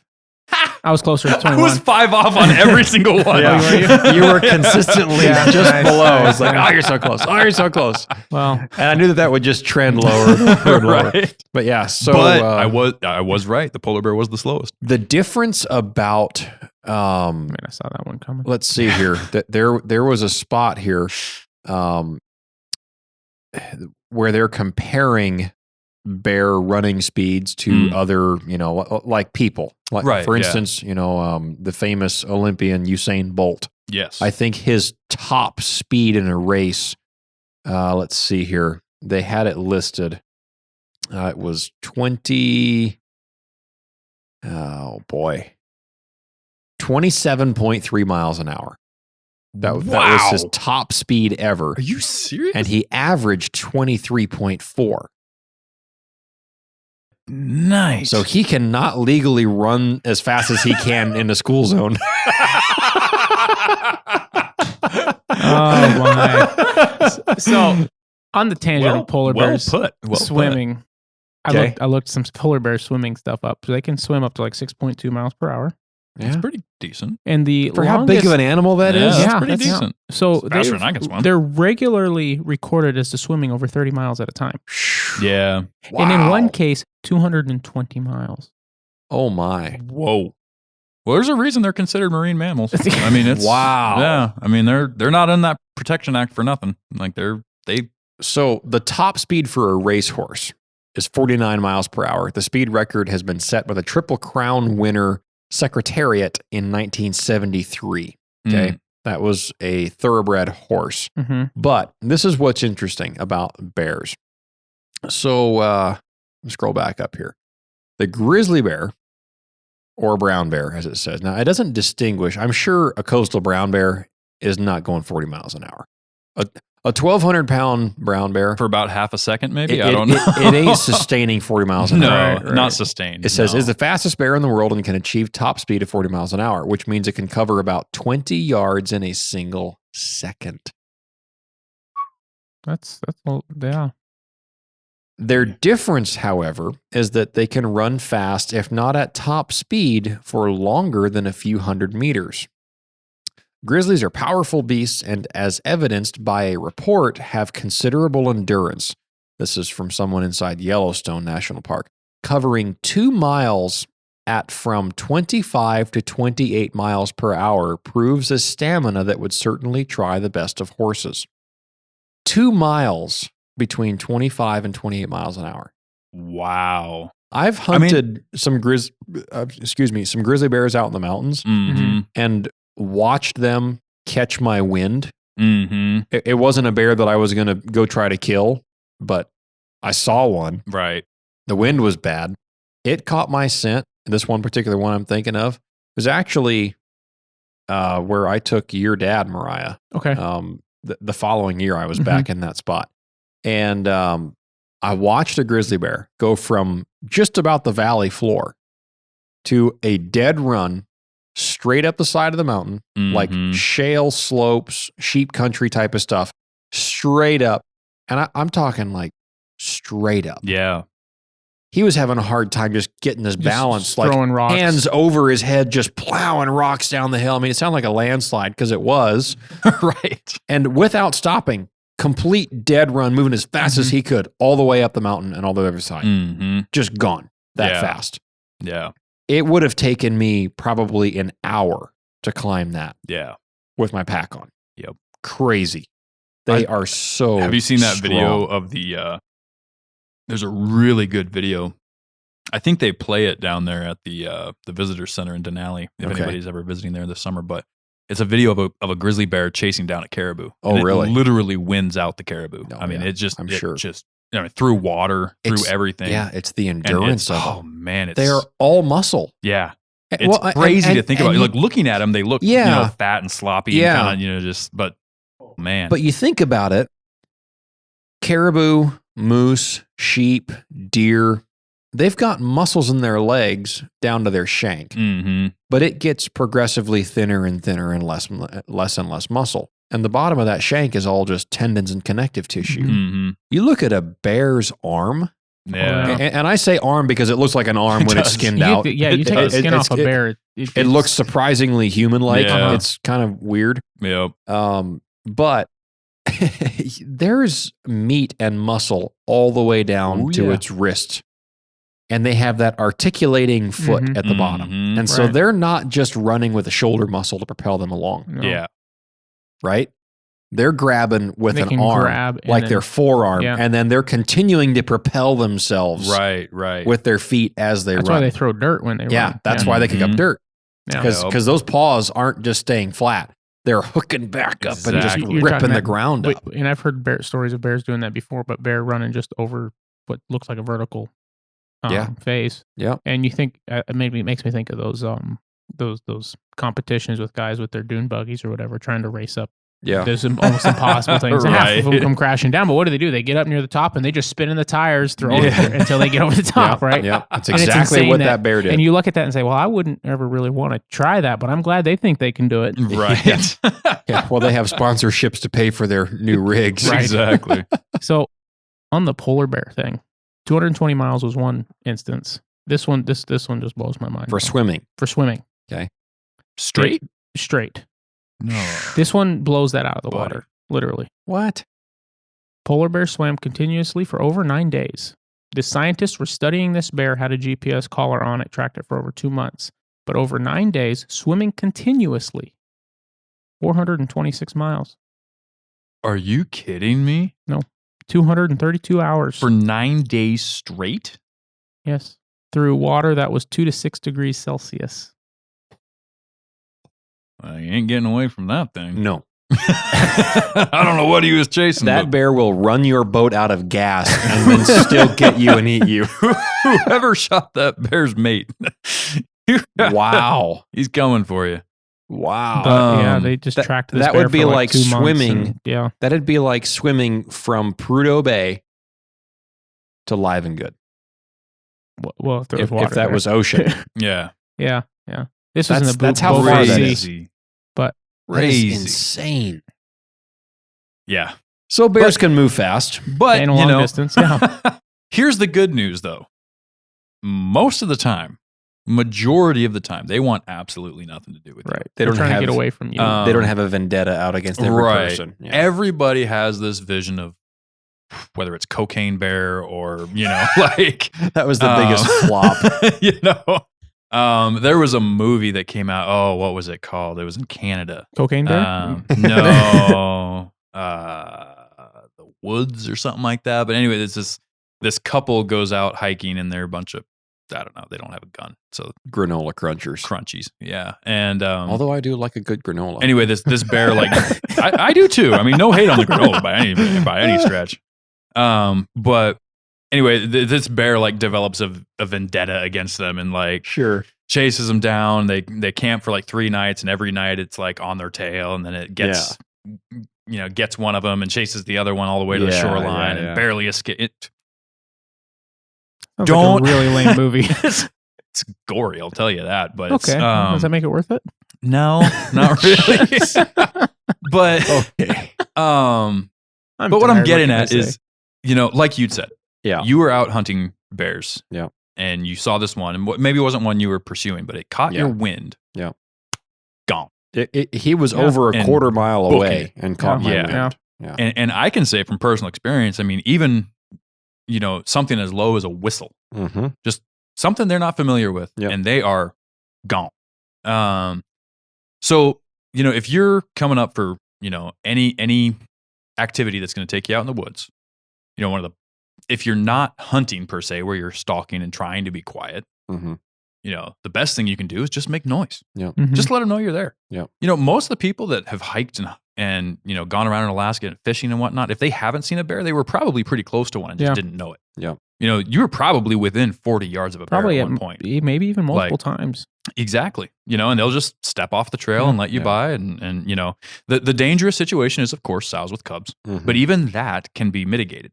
If you're not immediately in the bubble when you see her, I mean, realistically, you just don't pose a threat. Go the other direction, walk backwards, just don't pose any kind of a threat. Don't make noise. Don't make her think that you're any kind of trouble. 98, 99% of the time, she's going to just go the other direction. They're not inherently confrontational. Yeah. And that's one big thing that I think people misunderstand when they come up here. And this is why we get this question all the time from all kinds of different people is you kind of create, like I said, the scenario you don't want to happen. Yeah. So overwhelmingly, the majority of bear attacks that happen, whether it's up here or in the lower 48, because percentage-wise, there are more bear attacks in the lower 48 than up here. That's correct. And more fatalities. Especially in the last few years. Especially the last, probably 5 years plus now. Yep. Montana, Wyoming, Idaho, those places have a lot of grizzly bears. Well, a lot for them. Yeah. Compared to what they were 20, 30, 40 years ago. Mm-hmm. But compared to us, they don't have a fraction of what we've got. Yeah. Mm-hmm. But the overwhelming majority of bear attacks that occur are instigated by a surprise encounter where you're not expecting to see one. They're not expecting to see you. You come upon one silently or inadvertently and you surprise a bear. And obviously the sow with cubs is going to be a lot more aggressive in that reaction defense system. But if you make noise, I'll give an example. I was hiking out an area with my old buddy Hunter, and he and I had gone out. We were making a night hike back out of an area. We'd done some hunting. We were leaving, and there was a trail that went down the side of the mountain, an old trail that was. It's kind of like a tunnel where you go from the alpine to then you drop into the brush. You got some scrub brush and some willows spread out, and then it just goes to a wall of willows. And this trail just cuts through the willows, and the willows are about, 10 to 12 feet tall. And it was getting pretty dark, and we weren't making any noise. We were just trucking to get out of the spot as it got dark. And we had quite a ways to go. And as we came down into the wall of willows, obviously we didn't have our headlamps on yet because we were trying to maintain our night vision as long as we could before we turned those batteries on. And I noticed a little silhouette off in the willows. And I immediately reached up, switched on my headlamp, and it was a grizzly bear. And it was standing up on its back 2 feet, looking at us from inside the willows, probably 20 yards off the side of the little footpath. It's a game trail, but it was off the trail a little bit, and we were probably 40 yards away from it at that point. And I shined my light on it, yelled, hey, get out of here. And he dropped to all fours and just took off. He blew, was gone. And that was it. Other times I've been in the same spot, and as I've been walking up the trail to go up in there, there's been fresh grizzly bear tracks and fresh grizzly bear poop right in the middle of the trail. That's steamingly hot. And that I know for sure that bear was there 5 minutes or less before I was. And he heard me coming or smelled me coming and took off. When I went sheep hunting and I killed my ram, I was by myself. When I killed that ram, I had a long ways to get out of a valley, a lot longer than that spot was that I was just talking about. Smelling like a dead animal. I've got blood all over my pack. I'm tired. I've got a stupid amount of weight in my pack. And as I was hiking out of there, I didn't want to shoot a bear. I had too much to deal with already. It was pouring rain, so the scent is not as magnified when it's raining. And so you can't rely on as well as you can when it's not raining, your scent going as far. The wind was at my back, but it was just pouring rain. I mean, I wouldn't have been surprised to see lightning going off. But I made noise and, yelled and sang songs and talked and, sounded like a crazy person going off that mountain. But I have seen a lot of bears in that spot too. Just sounded like? Well, yeah, probably acted a little bit crazy. Yeah. And but point being, I like bears. I'm not afraid of bears, but that works. You just make some noise and they're not going to bother you. As long as you don't surprise them. I mean, there's that 1 in 1,000 chance. Right. That's true. That is true. That one bear might hear you and just go, what is that? I'm going to go get it. Right. And that can happen. And obviously you want to be prepared. I had my rifle in my hand. Yes. With one in the chamber. And that's where the respect comes in. By myself, obviously you want to be prepared for it. I wasn't carrying a handgun. I was sheep hunting. I didn't want the extra weight. So you think through the situation, be smart, but just make noise if you don't want to. Right. Yep. If you don't want to have an encounter, noise is your best defense. The Preventatively. Yeah. The biggest, I guess you could say demographic of people that get attacked, are silent solo individuals. Hunters. Honestly, hunters are pretty low on that list. Now, because you're alert and you're aware Yeah. and you're prepared for what you're Right. walking into, Yeah. what I'm more referring to is like hikers with headphones in yeah. and The big- things like that. Oh man, Most lethal don't get me or started people on that. who really get hurt Yeah. aren't hunters. Hunters are usually somewhat prepared and have a reaction. A lot of times get away. Hunters will have more encounters, Yeah. but hunters don't have more negative encounters Well, per that's a se. good way so to put it. I see what you're meaning. Yeah. In the lower 48, the statistic of hunters that get attacked Mhm. is a lot of them are archery elk hunters. Yeah, I could see that. A lot of them. Shed hunters too, from what I've seen. Yeah, There's been at least three yeah. or Well, there was four. that big one that happened last spring, wasn't there? Yep. That- Shed hunters. Yeah. Yeah, I think it was Montana, maybe. I want to say it was Montana. Yeah. but Ryan Lampers had that encounter with a black bear Yeah, well, he was bow hunting. when he was bow hunting. Yeah. yeah. But yeah, and it's a lot of it is just paying attention to your surroundings and making some noise. Yep. If you're hunting and you're not making noise, that's intentional, and you're very alert of your surroundings. You'll likely know. Yeah. There are, of course, instances, especially when we've talked about encounters when you're coming back to pack out more moose meat. Mhm. Coming Mhm. back and there's a bear on your kill. That is a dangerous encounter to walk into. But if you're just talking about your average spring season, Mhm. going around, especially fishing, stuff like that, just let the bear know you're there. Yep. Don't be jamming out to your tunes in your headphones, and Be alert. be alert, be loud, do I think, I don't like bear bells, but if you're not a talker, something is better than nothing. I know people that'll just play music on the trail. Mhm. If you're going to listen to music while you're running or something like that on a Carry your trail, boombox. not even your boombox, Just but literally just speaking having your phone Yeah. on loudspeakers. Yeah, you can do that. know? Or if you want a little better audio, I mean, you can buy those little 4-inch speakers that hang off your belt or whatever. Yep, exactly. I mean, Mhm. everybody else on the trail is going to hate you, but you'll be Right. safe. Wearing your earbuds in the woods while you're hiking is, in my mind, the equivalent of a boxer going into a cage fight against a UFC champion.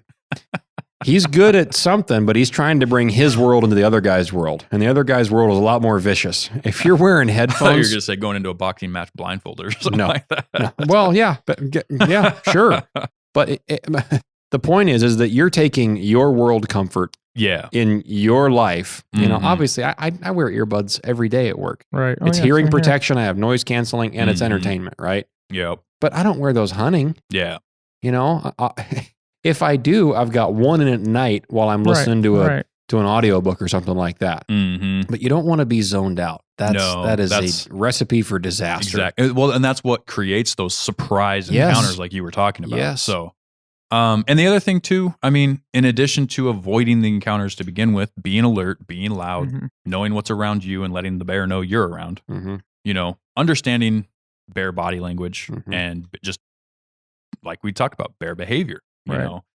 they're most likely not going to want anything to do with you, even if you happen to bump into each other on the trail. Now, I'm not saying like within a couple feet of each other. If Yeah, you yeah, bump into one within a few yards, they're probably going to have some kind of Right.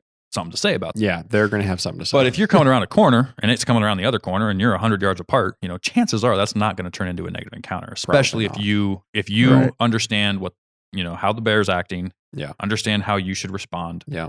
And there's a lot of resources to look for Yeah. on this subject, but don't run. don't don't run. Clearly you're not going to outrun Right, it. right. Yeah. And it Um, triggers that predator-prey response. It does. Try not to make high-pitched sounds. Yeah. Don't squeal at it, Yeah. things like that. That's the same thing. But also don't break out your bear spray and spray preemptively. Yeah. Like don't be, Yeah. creating You need to use that your bear scenario. spray. You need to hit that bear in the face when you use it. Yeah. And make sure It you needs look to at be 50 make sure, yards, make sure you even check the 10 wind. yards is awful. Yeah. Make sure you check the wind before you blow, You blow that. too. You spray that stuff, and it blows back on you. Yeah. You're going to be on the ground. Yeah. Yeah. You're on the ground, and now Hopefully that bear won't want anything to do now- with you because of now how you taste. You're too spicy.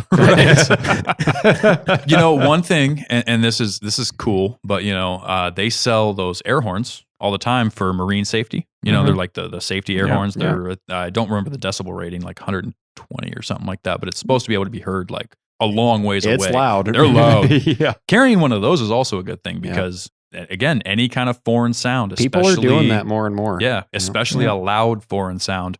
They don't want nothing to do with that. Yeah.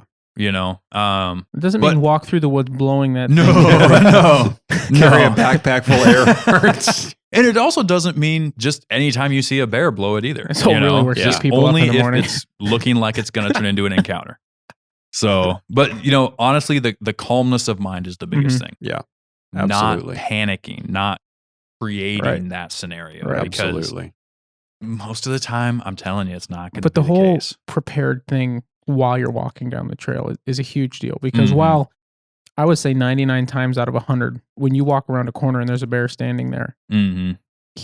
you're gonna bump him, Yeah. which means he's gonna see you, you're gonna see him, and you're both gonna want to go away. Right, now, right. you're gonna have Yeah. presence of mind, stand and your stand ground. your ground, right? Mhm. But he might look at you, try to sniff, see what you are, and then walk off, or he might just bolt. Yep. But I've also heard the stories where the exact opposite's happened. Yeah. Where you walk around the corner and he's already in a charge. Yeah, Mhm. that's true. Yeah. Yeah. Yeah. And we both know But- a guy who both know Yep. the story. Yeah. Yep. Yeah. And yeah, I mean, in 100 yards away, Mm-hmm. They can cover that pretty quick. we just talked Well, about that. That's seconds. But also, They can cover 20 yards in a second. yeah. Yep. If they're already Well- in a full charge and they're headed for you, Yeah. you don't have time to react. And that's why we talk about healthy respect and preparation, Mhm. not fear. Because Yeah. you've got to understand things can go south, Yeah. Mhm. even if they're most likely not going to. You need to be ready, you know.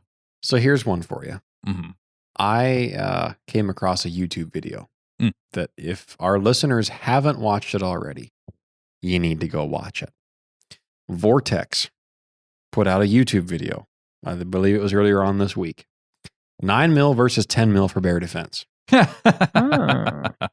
And they were shooting they were shooting two pistols identical, hmm but obviously one's 9 mil, one's 10 mil. They were both Smith & Wesson M&P Okay. 2.0s or something like that. Like a 4.5 inch barrel, something like that. It's not a huge pistol, but it's not a compact either. hmm Reasonable barrel lengths. And in the 9 mil, they were shooting buffalo boar, 147 grain plus P, going about 1,100 feet a second or so, which is cooking for a That- 147. yeah, that's that's hot. That's flying. plus P for sure. The 10 mil had buffalo boar hard cast, 220 grain plus P, hmm going 1,300 or 1,400 feet a second. 10 mils Okay. is great. And they had the brand new ballistics dummy bear head with a Oh, skull yeah. in it. Oh, really? And they shot, well, first they shot for accuracy testing. Then they shot where they had a paper target on a slider that was moving towards them as if it was charging. hmm And they timed their reaction and how many shots went on target. Several different shooting drills like that, which were all very interesting to watch. You need to go see it. hmm But then they shot through just ballistics gel with no bone in there, nothing like that. And both handguns shot the same depth through ballistics gel, Really? 69 inches each one, Wow. Is that average over multiple shots? one each. One each. Okay. Both of them just straight as an arrow until the end when it kind of, Yeah, dipped a just little tapered. bit. Yeah. Yeah. But the same penetration Really? distance through clear ballistics gelatin.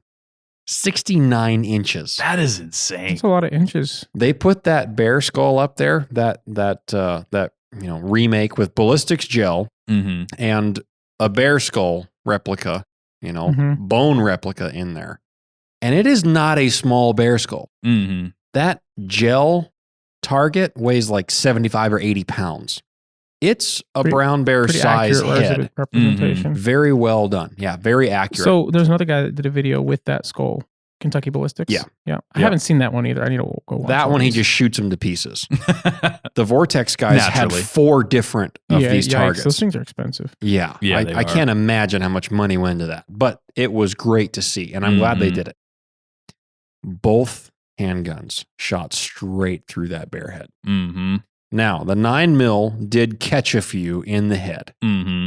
but not before it went right through the skull and went into the back of the neck and then stopped. Gotcha. The 10mm, 4 out of 5 went all the way through. Mm-hmm. And the fifth one went like through the face and hit the teeth and then through the back of the skull and then stopped in the vertebrae or something like that. Gotcha. Yeah. So you don't have to have a, air quotes, bear caliber pistol Right. to defend yourself against bears. I had a friend of mine in town text me a couple of years ago, and he and I had done a little bit of hunting together. And he asked me, he said, I've got a 9mm. Do you think that's enough? And I said, yeah, Yeah. I think it's probably fine. Yeah. Because you shoot it enough, you're familiar with it, you're not Yeah. afraid of the huge recoil. Right. It's a big step up to go from a 9mm to a 10mm with bear loads. It is a big step. Yeah.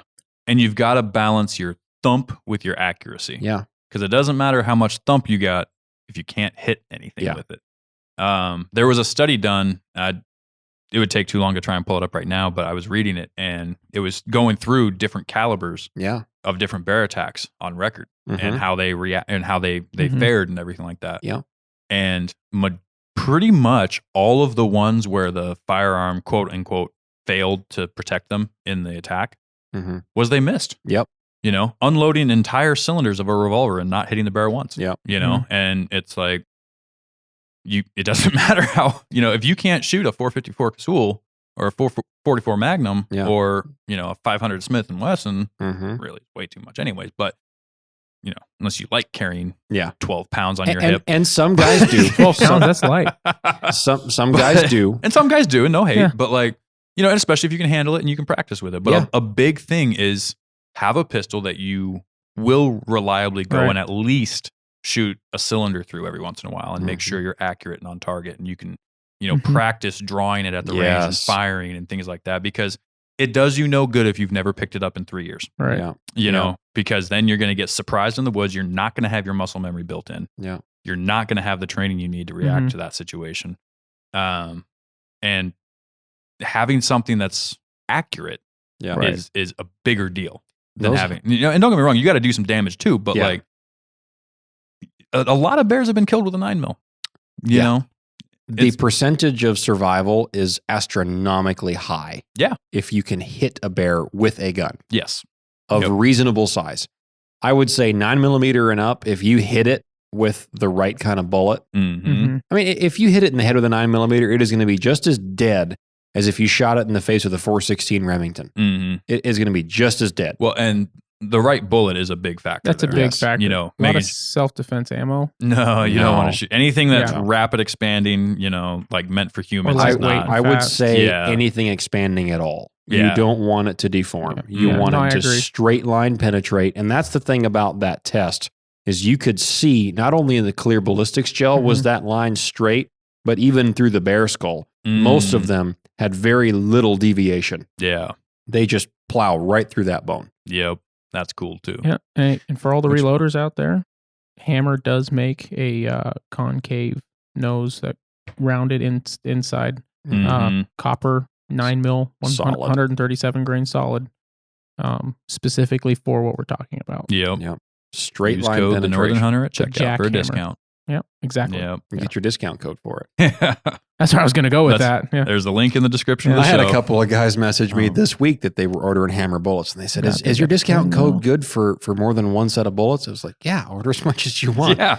Go for it. What are you talking about? I was like, "Yeah, it's unlimited, baby." right. But yeah, But no, and practicing goes beyond Mhm. just your firearm. Yeah. too. Yes. I mean, if you're going to carry bear spray in the woods, you Mhm. better know how to use that thing. Yeah. Like, because you don't want to not know how to take the safety off in the moment.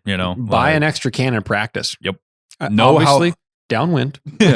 But understanding how far it sprays, Yes. what the spray radius is, how Yep. long it'll spray for, Yes. so you know roughly how much you've expended. It's all important. Mhm. Don't if you in a situation where you could potentially be life and death within 30 seconds, Yeah. you want to know what you're doing beforehand. Yep. But circle back to this. Don't go in with your knees shaking, Yeah. and just your heart rate up just because you're in the woods where bears might be. Be prepared, respect them, but, just go have fun. Go enjoy the woods. Go enjoy Alaska. Mhm. Bears and humans have coincided here for as long as it's been a thing, as long as Alaska's been inhabited by humans and bears. So I really, I don't know. I think that does it justice, but maybe we get a lot of questions about this. This should hopefully answer them. But I have one more small funny thing. Sure. That I have to say. Okay. Pierce Brosnan, 007, got fined $1,500 for breaking tourist rules at Yellowstone. What did he do? What? The James Bond star reportedly ignored no trespassing signs at Mammoth Hot Springs for a photo op. And there's a picture of him. How much did he get fined? $1,500. Oh, for him, that's worth it. Right. 007 can afford it. Right. And on that note, I think that's all I've got. Not even 007 is above the game laws. I just looked at Ballistic Dummy Labs here. One of those grizzly bear heads, $895. Yeah, they ain't cheap. Must be quite a ballistic process, still in doesn't it? general is expensive. Yeah. I mean, But go watch that Vortex video. yeah, I'm going to. You need to see But that. like they have a full ballistic body. It's $6,950. Yep. So what do you guys think? We're at an hour 40 something. I You think want to dive in to this next one, or you want to save it for a fuller? I think maybe we save this one for when we have our specialist on. That's a good idea. That's Remember? a good idea. Because you and I each have somebody to talk about these exact Ooh, things with. So That's a good idea. leave you with a cliffhanger. Yeah. This episode would be 4 hours long if we dove into this right now. Yeah. This is a hot topic. I think we should save it. Yep. So if we're not moving on, any other bear safety tips from you guys? We've got a great article on the website. about Oh, this. yeah. What was that called again? An Alaskan hunter's view on fear of bears or something like that. That was it. Written And by, I think that was fairly specific to the next hunting season coming up, which is bear baiting. we'll be talking a lot about bear baiting here coming up. Will we? Oh, yeah. Oh, It's not us. It is obsession season. We already talked about it quite a bit last week. So, I mean, should I say you and Chris did? I was trying to get into the conversation. It just didn't happen. Oh, I do have something. I'm just being I do have something I want to add to it. Sure. So I was, anyway, I heard somewhere, we'll just leave it at that. I Okay. heard somewhere, someone was talking about bullets in rifles. And I just wanted to set the record straight here. Bullets and rifles. Okay. Who would put a bullet in a rifle? They were talking about specifically bullet choices for bear hunting. And this is totally off the topic of what we were just talking about. But this individual got charged by a rather large specimen of a brown bear. Okay. And he shot it and it made off. And they never were able to recover it. Right. And it was a defense of life and property type of deal. But it was quoted as, the bullet failed because at high velocity, bullets just don't expand and they just pencil hole right through stuff. I've heard this argument. So, just in case folks are hearing information like that, the faster you drive an expanding bullet, the more frangible it becomes. Yes. Yep. It's going to expand more, not less. I had probably a half dozen different people reach out to me and tell me about this information that was going around. Yeah. And say, have you seen this? Because they had people that were new hunters contacting them and saying, well, I think I want to shoot a slower velocity gun because then the bullet will expand better. Right, Yeah. right. And it will hold together better. And there's a balance to be held. If you drive it too fast, then it just becomes too soft and it just tears it apart. Mhm. Absolutely. If you drive it too slow, then you don't get enough expansion or penetration for that matter. When you drive an expanding bullet at obscene velocities, it will come apart Yes. unless you're shooting a bullet that is designed to withstand those high velocities. Yeah. Shooting a tougher constructed bullet, Mhm. a heavier bonded lead core bullet will stay together better. A monometal bullet will stay together the best. Yes. There are a lot of options out there. Obviously, we recommend Hammer. We've been shooting their bullets. Yes. They perform quite well on brown bears. Yeah. And black bears. And black-tailed deer. At multiple velocities. Everything else that you can shoot them at. Yeah. And they expand across a wide range of velocities. And the faster you drive them, the more dramatic the effect is. Mm-hmm. It'll kill it Right. better at Right. higher velocities. Right. That's the opinion that I have about them. You know, and I've heard that argument so many times. Honestly, for it was probably over a decade ago the first time I heard somebody tell me that. And even back then, I didn't believe it, but it was just. Don't buy into that nonsense. Yeah, people seem to think that if it doesn't spend enough time in the animal, that it's not going to expand. But, whether you're talking about rifle cartridges for hunting said bears, Yep. or you're talking about handgun cartridges. Yep. One thing we were talking about with the bullet selection, Yep. Using some form of a solid, Hammer has their Jackhammer. Right. their Yep. jackhammer bullet. There's factory options you can get from Underwood and whatnot Yep. that are solids that Yep. have, very good penetration. Buffalo boar we mentioned. Buffalo boar Mhm. has very good solid bullets. Yep. A big reason, for having a solid bullet when you're pushing these, bear load plus P, everything else is because with these soft, handgun rounds that are Self-defense. designed for self-defense Right. against people, Yeah. it might be designed to make it through a Carhartt coat and a button-up shirt, and then that's really it. They're not trying to get over penetration on self-defense loads because Exactly. humans are not inherently, thick individuals. Even the largest of people is maybe, Yep. a foot or two Yep. from chest to back. Most of those self-defense bullets are falling within the regulation of the FBI penetration test, Correct. which is up to 18 inches and no more, Correct. because they don't want to shoot through So- a perpetrator And hit something else. and hit an innocent civilian in the background. Right. And so they're designed that even at those velocities of like 900 feet per second or so, Right. that they will rapidly expand, shed all of their weight, and just end the penetration. Because that's what happens. Even when you shoot a 180 grain soft point non-bonded bullet at over 3,000 feet per second, it's not going to penetrate very far because it's just going to explode the second it hits an animal. Yeah. Now, some people, Mhm. like that. That's what they're looking for in a bullet. Other people know that you have to have that balance of both wound channel and wound depth. You cannot have one or the other. When it comes to handguns, that's a whole nother story. Yeah. You have to have something that's going to punch through as far as it can because it's a handgun and Yeah. you're shooting an animal that, is very dangerous Yeah. if you're in that situation where you're having to pull the trigger anyways. You compare the ballistic power of even like a 10 millimeter or a 44 Magnum to a normal standard hunting rifle cartridge. Yeah. I would take a 6.5 Creedmoor over a 44 Magnum 6 ways till Sunday if I'm Right. fighting off a grizzly bear Yeah. all day long. Well, and a lot of base hunting knowledge, especially from really as far back as I've been in ballistics, is people have different values of ballistic power, and there's so many different ways to measure it, and everybody has their opinion about it. But like if you look at velocity and energy, people will say, well, you need this much energy for this kind of animal, this much energy for this kind of animal. Yeah. The standard you're going to hear Mhm. is like 1,500 foot-pounds Yep. of energy Yep. at impact For elk and up. for elk and up to be able to break bones and whatever else it needs to be Yep. able to get in there. And people can argue about whether kinetic energy is a good,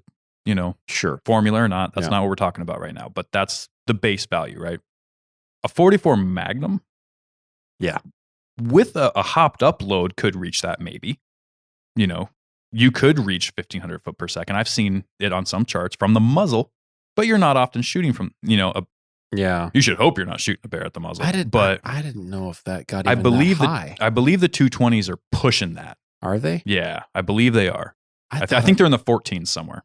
I'm but- going to look that up. I'm curious. But you can get, maybe up to that 1,500 with a handgun, but you're Yeah. not going to exceed it. No. And especially when you consider the fact that you're coming out of the pipe at a lower velocity Yeah. and you are, shooting a bullet that's Mhm. not got a high BC. Yeah. It's not designed to go far or fast. You're going to lose, within 20 yards, you're going to lose a lot more. Yeah. Right. Because it's coming out of the pipe slower. Yep. So you've really got to be on your toes about bullet selection. So the Buffalo Bore 44 Magnum plus P plus, this is only to be fired through handguns that are rated for it. Smith & Wessons Not can't Smith fire and this. Wessons. I was just going to say that.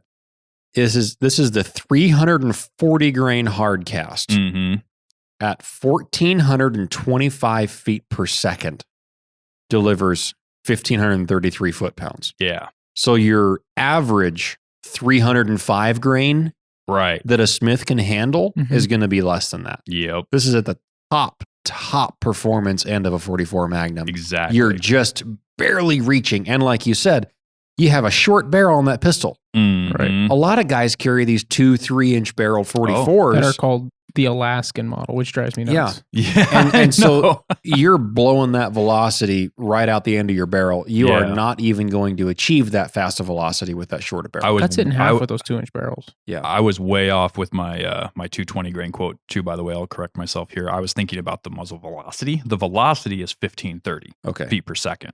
The energy is 1144. With a 220. 220 grain extreme penetrator. Yeah. Out of a 44 Magnum. 44 Magnum. Yeah. Okay. Yeah. Now, of course, this might vary depending on your barrel length. You know, if you're shooting a 8-inch barrel versus a 3-inch barrel or 2-inch barrel, right? But that's what they put on here is. But still, everybody judges bear pistols as the benchmark is the 44 Magnum. And this is just the example of that. Everybody thinks, well, 44 Magnum, at the most extreme, it hits the bare minimum for hunting. At the end of the muzzle. Yes, exactly. That's the point, guys. It's not all about the numbers of it. It's about putting the right bullet that will penetrate in the right spot. Yeah. Because as you'll see if you go watch that Vortex video, those bullets can penetrate through a bear skull. Yeah. And I know that's not a real bear skull. I know that. The point is, it's going to get into the brain. If you hit it in the head, it will be a dead bear. Right? It's so funny that we have to clarify that I stuff. know, the internet keyboard warriors have changed this world so much. Yeah. Because somebody would write in and say, well, that's not a real bear skull. A real one's way thicker and heavier and would stop it. Well, we know. And some people just, I know. It's just the testing benchmark we have right now. But if you hit that bear in the shoulder as it's coming towards you, if you miss the head or if you hit it in the side of the neck, how deep into that body is that bullet going to go? Yeah. And if you're shooting a jacketed hollow point bonded bullet, say your standard federal HST police grade ammo, you're going to be lucky to get past the shoulder. Yeah. In that bear. Right. And to that point, with the whole, these bullets don't go that fast and they're not meant for, long range. Don't be shooting at a bear that's too far away. Don't be instigating that.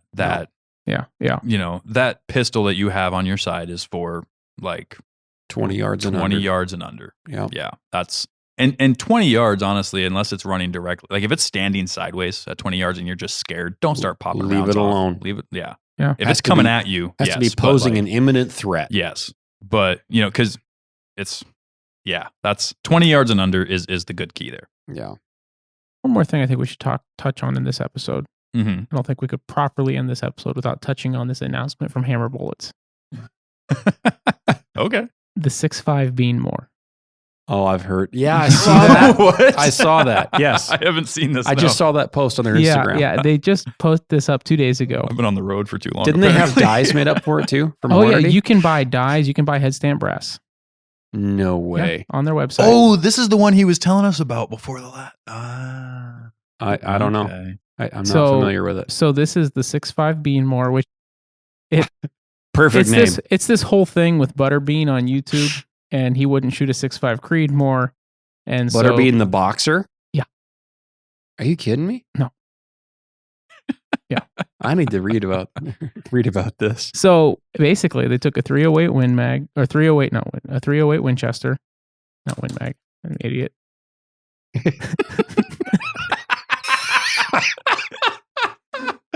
You don't got to say it to yourself, buddy. We'll say it for you. I'm tired. Like I said earlier in this episode, I'm tired.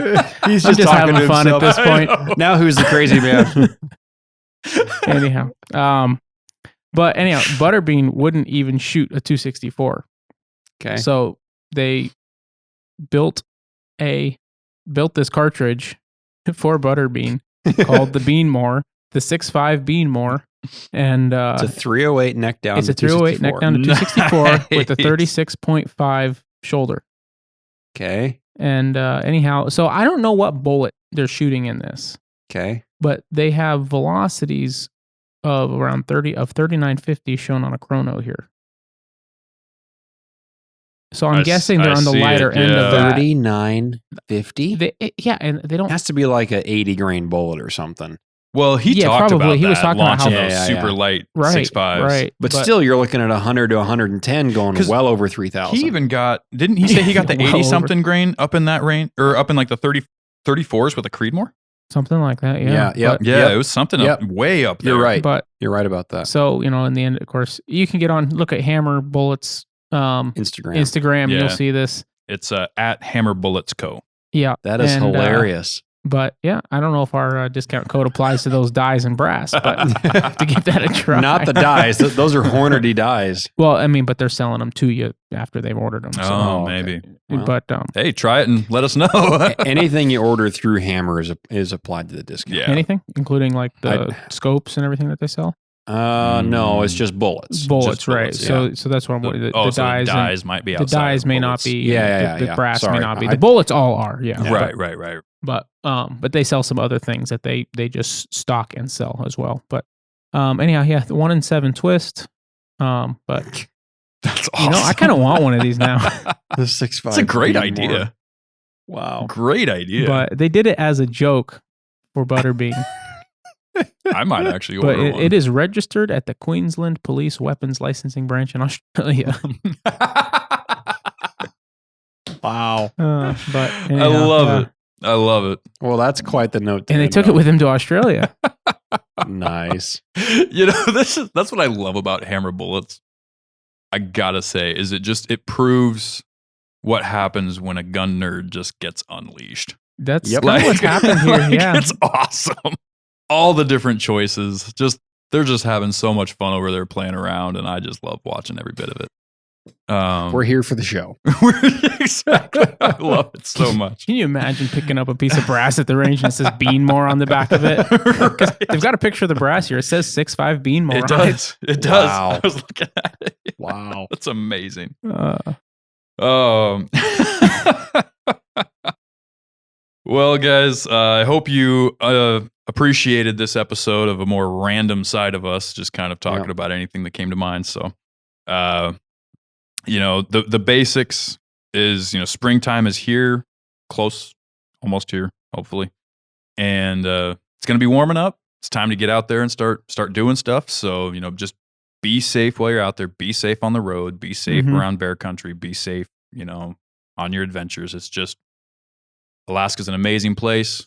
We hate hearing these stories about people getting hung up in different situations and things getting ruined. So we really try to harp on that. That's a big difference between the newbies and the experienced guys, is the level of understanding they have Yeah. of what's out Mhm. in their element and how they address it and react to it and Right. prepare for it. So, right. but guys, if you have any questions about what we talked about today, definitely write us in at the email. If you go to thenorthernhunter.com, we have a contact button there that'll take you directly to our email, or send us a message on the email. You can send us a message on either of the social medias, Facebook or Instagram. If you search at The Northern Hunter on either one of those, you'll find us there. If you would like to support what we're doing, we've dropped a couple of our sponsors in this episode, but there is an entire list both in the description of this show, on whatever platform you're listening to it on, and also in the partners page of the website with all of the discount codes and whatnot. This is a great time of year to hit up Batum 907. Yes. Baiting season is coming up, and you don't want to be the last guy to put in your order and be waiting on stuff while Don't wait till everything's thawing out around you. Till the spring rush happens. Exactly. So put in your orders, use code TNHP at order. It'll get you a discount on most items there. Mhm. And, supports them. They're a great Alaskan company. And if you use the code, it supports us. I have one quick thing to announce. Mhm. Okay. In this future couple episodes that we're going to have at some point with these folks that James and I are talking about, that are involved in lobbying and in the legal processes in Alaska, involved in more of the government side of things and how regulations are made. If you have any questions that you want featured on the show, that you want us to ask these people, good point. we have 2 people coming on to talk about this for different episodes. So we're going to cover some of these things that we've been talking about. The Endangered Species Act proposal for the salmon, Dall sheep hunting regulations coming and going, federal overreach. Yeah. All these things, but there are other things that we probably aren't thinking about that you are. Absolutely. Whether you live up here or not, email us in at the show or write us in at our social media at the Northern Hunter, Facebook or Instagram. And we'll get those, and we might not respond to them, but we will feature it on the show. Absolutely. Any question that is valid, that there is a question there, we will feature it on the show and ask them. And we can't put a timeline on when those episodes are going to come out, but at some point in the next month or 2, hopefully we'll have those guests on to have those discussions. So we want to hear from you guys so that we can get your voice and your questions on the show. Absolutely. That's a fantastic point. And to that point, a lot of the questions that we get to the show in general end up on the show in Q&A episodes. If you scroll back in our episodes, there's a lot of Q&A episodes because, just because one person's asking the question, there might be 100 people that are curious about it and only one actually wrote in. So we're absolutely willing to take whatever question you might have and present it to either a guest or answer it ourselves on the show. So, well, guys, thanks for hanging in there. And until next time, get out there, get after it, and good luck. We'll see you there.